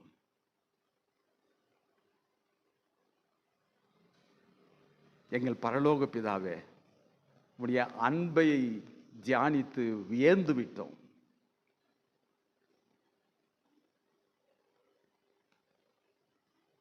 மனிதர்கள் ஒருவேளை வெறுக்கலாம் சுவாமி, எங்களை அணைத்துக் கொள்ள அன்பு நேசருடைய கண்கள் எங்களை பார்க்கிறது. அதற்காக உமக்கு சோஸ்தரிக்கிறோம். இவ்விதமானவர் எங்களுக்கு சொந்தமாய் மாறினதற்காக சோஸ்தரிக்கிறோம். உங்களை அப்பா பிதாவே என்று அழைக்கின்ற புத்திர சுகாரத்தை எங்களுக்கு கொடுத்ததுக்காக சோஸ்தரிக்கிறோம். எதையோ யாரையோ நினைத்து கொண்டு உதவி கிடைக்கும் என்று காத்திருக்கிறவர்களை பக்கத்திலே அருகாமை வந்து நீங்கள் வருகிறீர்கள், தொடுகிறீர்கள், சுகம் கொடுக்கிறீர்கள், ஆத்துமாவுக்கும் சரீரத்திற்கும். அதுதான் கிறிஸ்துவின் அன்பு, மீட்பின் செயல் சுவாமி. இந்த கால வேளையில் கூட இந்த அருமையான சத்தியத்தை யோவான் எழுதிய நற்செய்தி நூல் 5ஆம் அதிகாரத்தில் 1-14 வாக்கியங்களிலே அடங்கியிருக்கிற சத்தியங்களை அறிந்து கொண்டோம் சுவாமி. எங்கள் வாழ்க்கைக்கு இது உம்மோடு கூட வாழ்கின்ற வாழ்க்கைக்கு ஒரு பயனுள்ளதாய், நிரந்தரமாய் உம்மோடு கூட இருக்கிற ஒரு வாழ்க்கைக்கு இது ஆதாரமாய் எங்களுக்கு இருக்க வேண்டுமாய் ஜெபிக்கிறோம். பரிசுத்த ஆவியானுடைய ஆளுகைக்கு ஒப்பு கொடுக்கிறோம். யாரெல்லாம் இந்த காலை வேளையில சுகவீனமாய், யாருக்கும் சொல்ல முடியாத சுகவீனம் இது, என்னுடைய வீட்டிற்கு யாருக்கும் சொல்ல முடியாது, ஒருவேளை எனக்கு இந்த பழக்கம் இருக்கிறது, என்னால் விட முடியவில்லை, அநேக வருஷங்கள், அநேக மாதங்கள், இது இன்னொரு சுகவீனம். இது சரீரத்தில் மட்டுமல்ல, ஆத்துமாவில உம்மை விட்டு பிரிந்து வாழ்கின்ற சுகவீனம். ஆனால் கர்த்தர் நம்மை இந்த காலை வேளையிலே காண்கிறார், நம் மத்தியிலே இருக்கிறார். அவருடைய கண்கள் நம்மை பார்க்கிறது. யாரெல்லாம் என்னால் முடியாது சுவாமி இது என்று அவரிடத்தில் ஒப்புக்கொள்கிறோமோ, அவர் முடியாததை முடிக்க வைக்கிறார். which are impossible can be possible by the God. அன்பு சகோதர சகோதரிகளே, கர்த்தரிடத்திலே, ஆண்டவரே இது என்னுடைய பலவீனம் சுவாமி, என் சரீரத்திலே, என் ஆத்துமாவிலே இது பலவீனம் என்று நாம் ஒத்துக்கொள்கிறோமா, ஒப்புக்கொள்கிறோமா? கர்த்தர் எழுந்திரு, இந்த காரியத்தை எல்லாம் விட்டு விட்டு நீ புறப்பட்டு போய் எனக்கு சாட்சியாயிரு என்று சொல்கிறார். அதற்காக நன்றி செலுத்துகிறோம். இந்த காலை வேளையிலே எங்களை ஒப்புக் கொடுக்கிறோம் சாமி. தகப்பனே, எங்கள் சரீரத்திற்கும் எங்கள் ஆத்துமாக்கும் நீங்கள் சுவாமி சுகத்தை தாருங்கள், பலவீனங்களை போக்குங்கள், ராஜ்யத்தின் புத்திரராய் சாட்சியாய் இருக்க கிருபை தாருங்கள். ஏசப்பாவின் நாமத்திலே ஜெபிக்கிறேன் நல்ல தகப்பனே, ஆமேன்.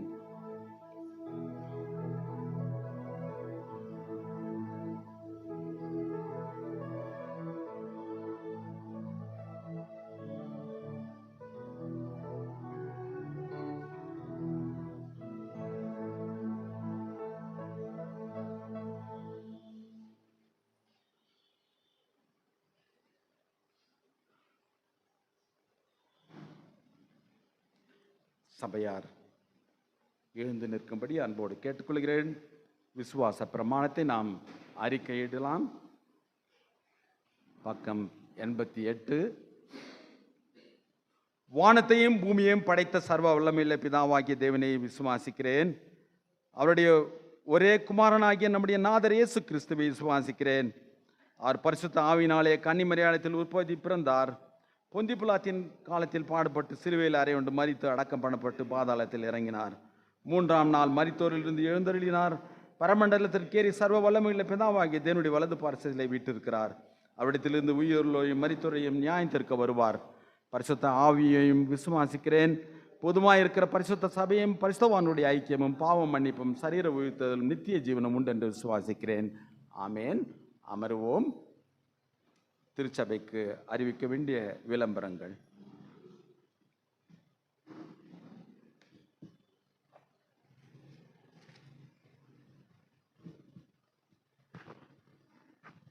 திருச்சபையின் அறிவிப்புகள். பெலஸ்தாவை பற்றி விவரமாக எடுத்துச் சொன்ன நம்முடைய ஐயா சார்லஸ் ஐயா அவர்களுக்கு நன்றியும் வணக்கத்தையும் ஸ்தோத்திரத்தையும் கமிட்டியின் சார்பாகவும் சபையின் சார்பாகவும் வளைவு பிள்ளைகளின் சார்பாகவும் அவர்களுக்கு நன்றியும் வணக்க ஸ்தோத்திரத்தையும் ஏறெடுக்கிறோம்.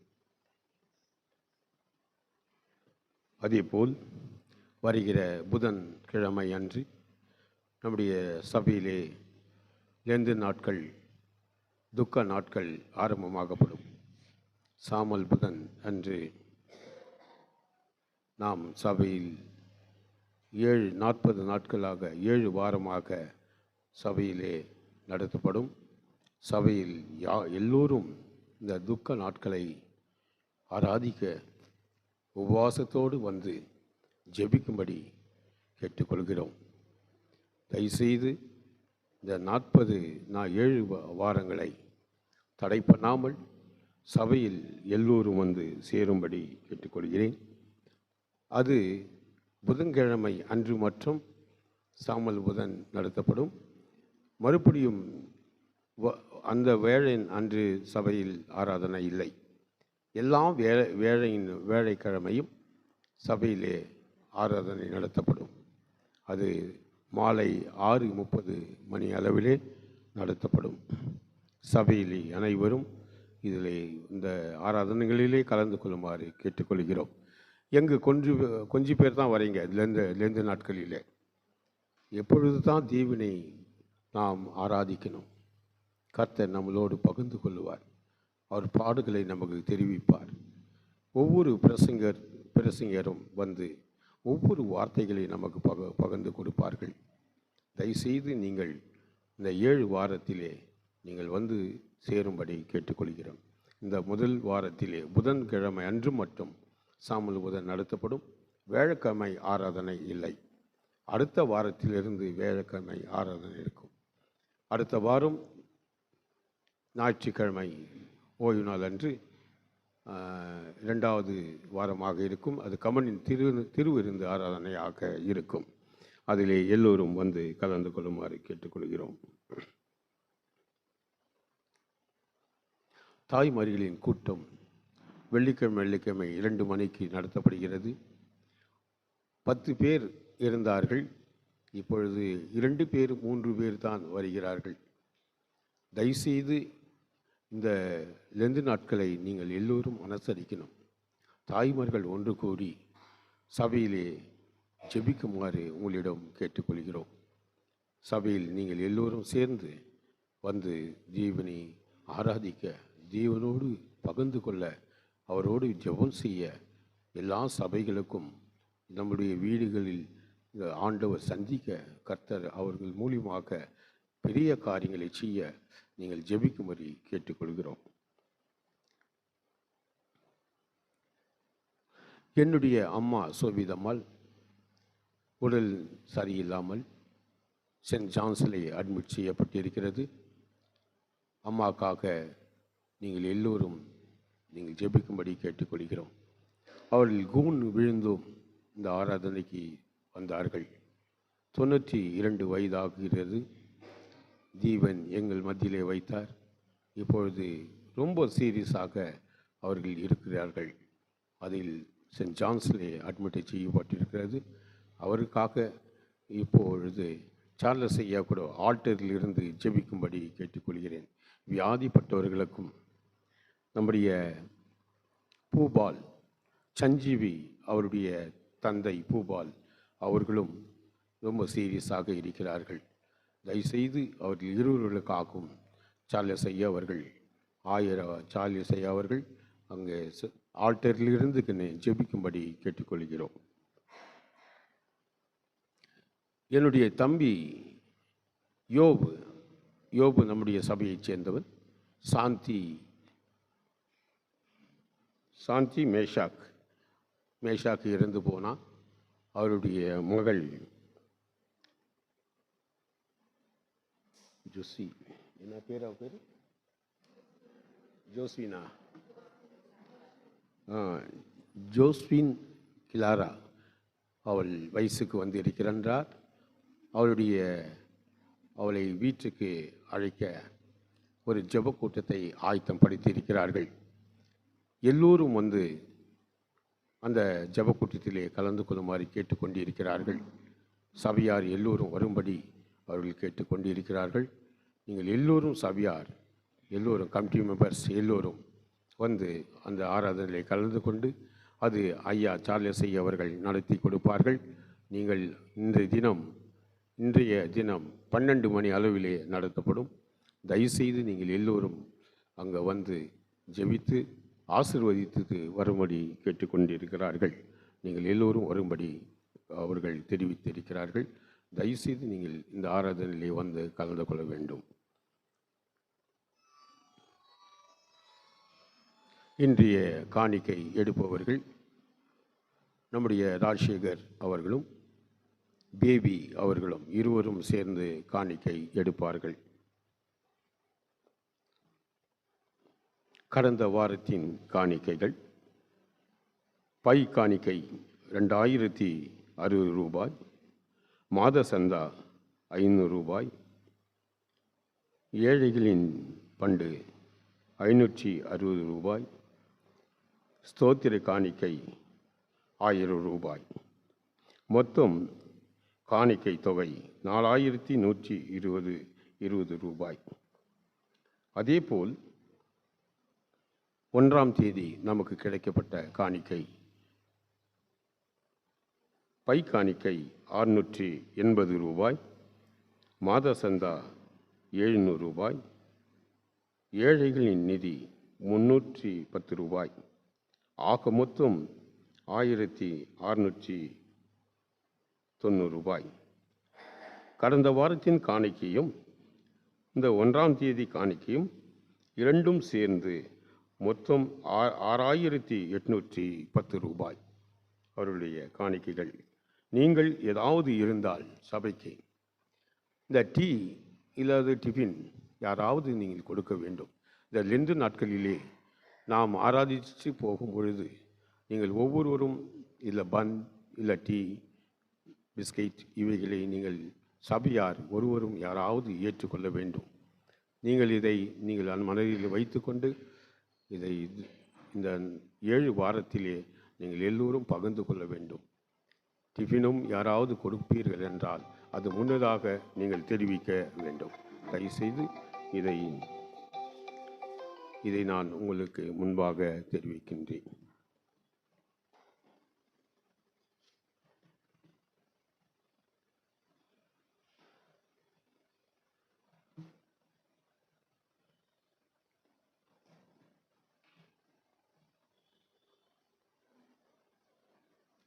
கர்த்தருக்கு நம்முடைய காணிக்கைகளை படைப்போம்.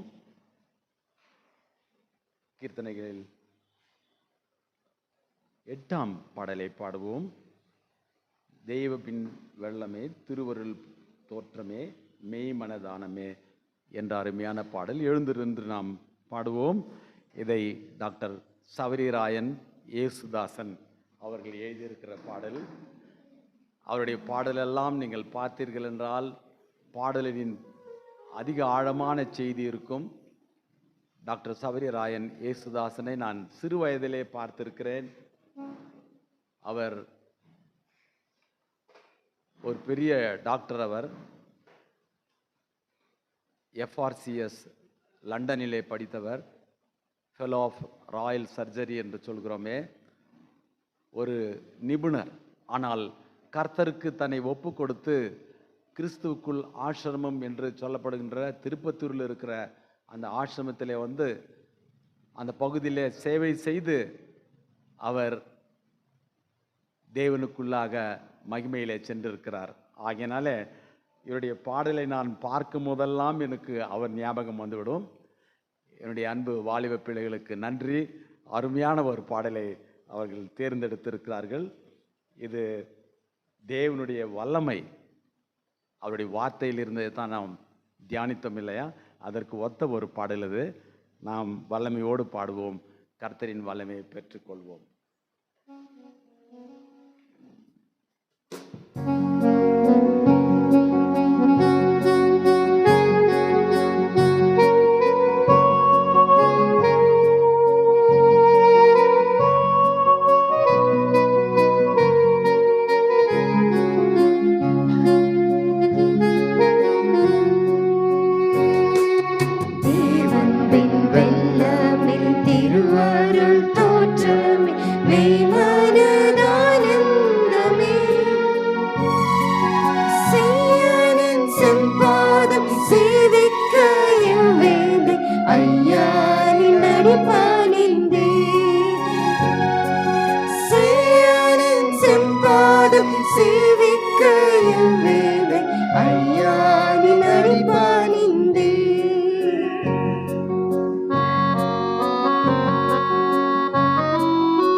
குணம் கோபம் மோக சிற்றின்பமும் மேற்கொள்ளும் நாசனிக்கும். குணம் கோபம் மோக சிற்றின்பமும் மேற்கொள்ளும் நாசனிக்கும். தாக்கி தடம் மாறி தயங்கிடும் வேளையில் தூக்கி தற்காத்தருள்வார்.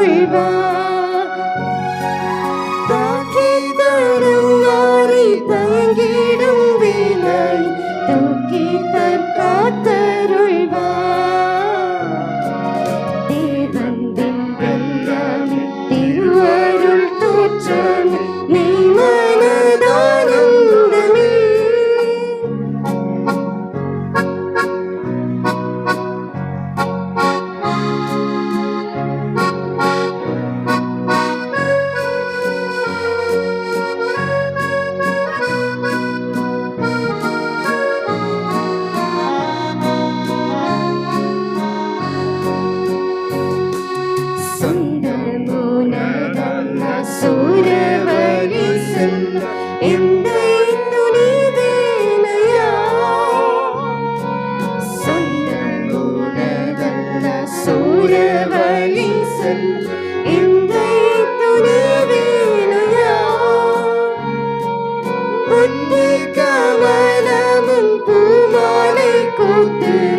பொற்பாதம் பிடித்து கொள்வே. கமலமும் பூமாலை கோத்து நின் பொற்பாதம் பிடித்து கொள்வே. தேவத்தின் வெள்ளமே திருவருள் தோற்றமே நீ மனதானந்தமே.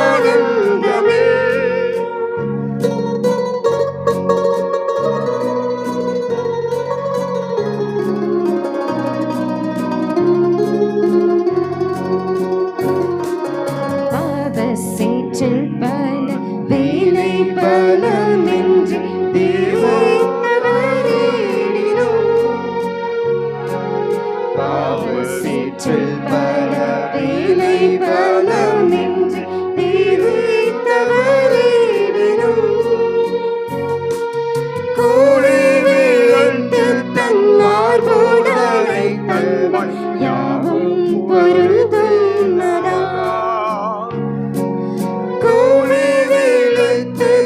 மார்போடனை தன்பாய் யாவும் பொருந்தும். தேவந்தின் வெள்ளமின் திருவருள் தோற்றமே நீ மனதானந்தமே.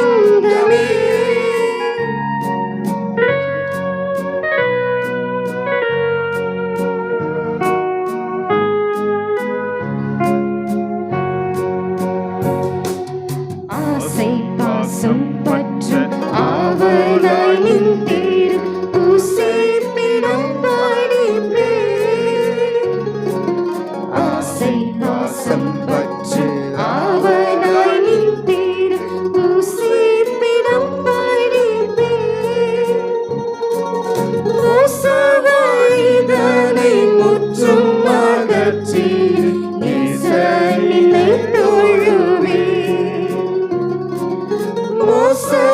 பழிதனை முற்றும் அகற்றி நேசனை தொழுவே.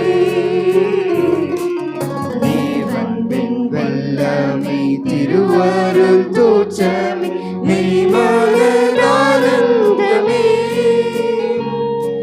சேயனின் செம்பாதம் சேவிக்க இவ்வேளை ஐயானின் அடிபணிந்தே. சேயனின் செம்பாதம் சேவிக்க இவ்வேளை ஐயானின் அடிபணிந்தே. தேவன்பின் வல்லமை திருவருள் தோற்றமே மெய்மனதானந்தமே.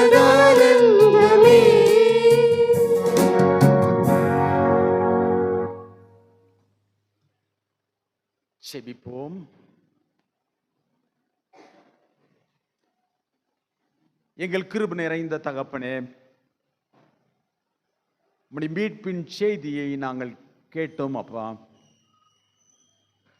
சரீர சுகம் மட்டுமல்ல, ஆன்மீக சுகத்தை கொடுத்து உமோடு கூட உம்முடைய ராஜ்யத்தின் புத்திரராய் இணைத்து கொள்ள வந்தீர் சுவாமி. அந்த தியானத்திற்காக நன்றி. யோவான் எழுதிய நற்செய்தி நூல் 5ஆம் அதிகாரத்தில் அடங்கியுள்ள சத்தியங்களை சுவாமி எங்கள் வாழ்க்கைக்கு ஆதாரமாய் வைத்துக்கொண்டு சரீர பலவீனங்கள் எது இருந்தாலும், ஆன்மீக பலவீனங்கள் அசுத்தங்கள் எது இருந்தாலும் போக்கி சுவாமி இந்த காலை வேளையிலே உம்முடைய பிள்ளையிலே உங்களுடைய மந்தையிலே எங்களை சேர்த்து கொண்டதற்காக நன்றி செலுத்துகிறோம் தகப்பனே. திருச்சபையாய் மேசையா திருச்சபையாய் குடும்பம் குடும்பமாய் தகப்பனே, பெரியவர்கள் வாலிபர்கள் எங்கள் அன்பு குழந்தைகள் அனைத்தையும் சுவாமி அனைவரையும் தேவ சமூகத்திலே ஒப்பு கொடுக்கிறோம் தகப்பனே. நீங்கள் உம்முடைய சமூகம் முன்பாக சென்று எங்களை, அந்த மனிதன் 38 வருஷமாய் வியாதி இருந்தவன், என்னை சுகப்படுத்தினவர் கிறிஸ்துதான் என்று சாட்சி கொடுத்ததின் பிரகாரமாய் நாங்கள் இங்கிருந்து போகும்போது உமக்கு சாட்சி கொடுக்கிற வாழ்க்கையாய் எங்களை மாற்றிக்கொள்ளுங்கள் சுவாமி தகப்பனே. இந்த சத்தியங்களுக்காக நன்றி, இந்த வாக்கியங்களுக்காக சோஸ்திரிக்கிறோம். உம்முடைய வல்லமையின் வார்த்தையினாலே சுகம் எங்களுக்கு கிடைக்கிறது, கிடைக்கப் போகிறது. அநேகருக்கு சாட்சிகளாய் எங்களை வைக்கப் போகிறீர், அதற்காக நன்றி. பரிசுத்த ஆவியின் ஆளுகைக்கு எங்கள் திருச்சபை அனைத்து மக்களையும் கொடுக்கிறோம் சாமி. அப்பா, எங்கள் அன்பு ரெவரண்ட் ஷோபா அம்மா அவர்களை தேவ சமூகத்திலே கொடுக்கிறோம். நல்ல சுகபலன் ஜீவனை கொடுத்து காத்துக்கொள்ளுங்கள், குடும்பங்களை ஆசீர்வதியுங்கள். இன்னுமாய் தேவருக்கு ஊழியம் செய்ய அப்பா நம்முடைய ஊழியக்காரரை நீர் பயன்படுத்தி கொள்ளுங்கள். எங்கள் கமிட்டி மெம்பர் அனைத்து எங்கள் தலைவர்களை தேவ சமூகத்திலே கொடுக்கிறேன். சரீர சுகங்களும் ஆன்மீக வாழ்க்கைக்கு பலனும் நீர் தந்து சுவாமி திருச்சபையை நடத்துகிற பொறுப்புகளை கிரமமாக செய்து தேவ ராஜ்யத்தின் மகிமைக்கென்று ஜீவிக்க கிருபை தாருங்கள் தகப்பனே. எங்கள் வாலிப பிள்ளைகளை கர்த்தரின் சமூகத்திலே ஒப்பு கொடுக்கிறோம். வாலிப நாட்களிலே உம்முடைய சிருஷ்டிகரை நினை என்று உம்முடைய சத்தியத்திலே நாங்கள் பார்க்கிறோமே. எங்கள் அன்பு பிள்ளைகளுக்கு இருக்கிற தாளந்துகளை கர்த்தரிடத்திலே சமர்ப்பித்து உம்முடைய ராஜ்யத்திற்கு பயன்படுத்திக் கொள்ள கிருபை தாருங்கள். அவருடைய படிப்பை ஆசீர்வதியுங்கள். வேலை செய்கிற பிள்ளைகளுக்கு ஞானத்தை தாருங்கள். பலவீனங்கள் எல்லாம் சரீரத்தில் எடுத்து போடுங்கள். உமக்கு சாட்சிகளாய் ஜீவிக்க கிருபை தாருங்கள். எங்கள் குழந்தைகளை கொடுக்கிறோம் அப்பா. பரீட்சைக்கு ஆயத்தமாக கொண்டிருக்கிற எங்கள் பிள்ளைகள் சுவாமி, வாலிப பிள்ளைகள், சிறு பிள்ளைகளை கர்த்தரின் சமூகத்திலே கொடுக்கிறோம்.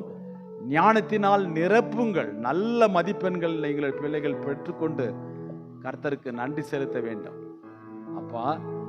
எங்களுடைய குடும்பங்களில் இருக்கிற வியாதிகள் எல்லாம் உமக்கு தெரியும் சுவாமி.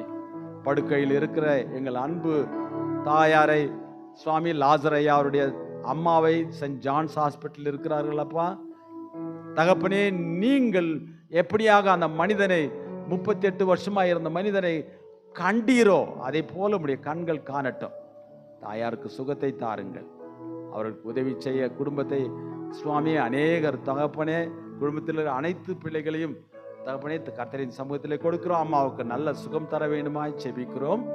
லாசரையா அவருடைய தம்பியினுடைய குமார்த்தி கூட சுவாமி தகப்பனே மகளுக்கு கொடுத்த அந்த ஆசீர்வாதத்துக்காக சோஸ்திரிக்கும். நடக்க போகிற அந்த நன்றியின் ஜெப கூட்டத்திலே தகப்பனே மகள் ஆசீர்வதிக்கப்பட, குடும்பங்களை ஆசீர்வதிக்க கிருபை தாருங்கள் தகப்பனே. இந்த காலை வேளையிலே வந்திருக்கிற அனைத்து எங்கள் திருச்சபை மக்களை தேவ சமூகத்திலே ஒப்பு கொடுத்து தகப்பனே, எங்கள் தேவைகள் எல்லாம் உமக்கு தெரியும். எங்கள் உள்ளத்தில் எது தேவை இருக்கிறது உமக்கு தெரியும். அந்த தேவைகளை நீங்கள் தான் பூர்த்தி செய்வீர்கள் சுவாமி, மனிதர்கள் அல்ல. இந்த மனிதன் எப்படியாக தேவ தூதனையே பார்த்து கொண்டிருந்தானோ, இயேசு வந்திருக்கிறார், அவர் வல்லமை நிறைந்தவர் என்பதை அறியாமல் இருந்தானோ, அப்படி இல்லாதபடி தகப்பனே தேவைகளை சந்திக்கிறவர் கிறிஸ்து என்ற நம்பிக்கையோடு இந்த இடத்திலிருந்து புறப்பட்டு போக கிருபை தாருங்கள்.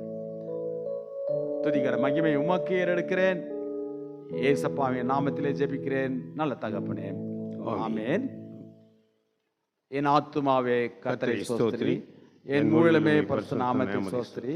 என் ஆத்துமாவே கர்த்தரை ஸ்தோத்திரி, கர்த்தர் செய்த சகல மறவாதே. ஆசீர்வாதத்தை பெற்றுக்கொள்வோம்.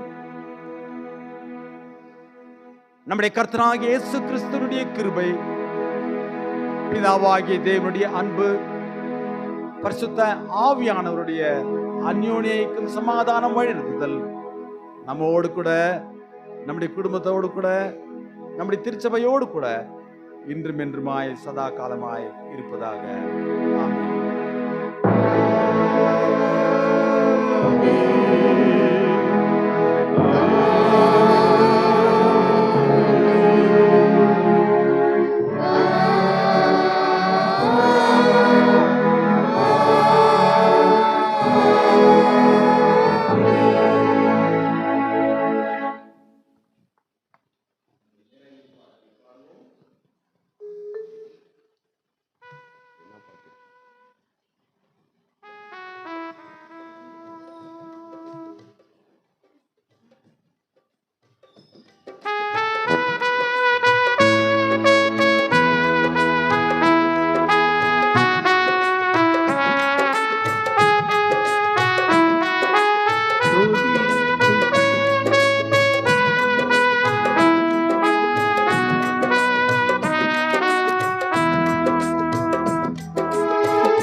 அன்பு நிறைந்த தகப்பனே,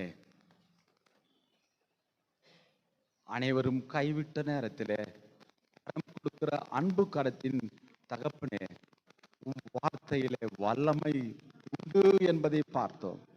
எத்தனை பெரிய சத்தியம்!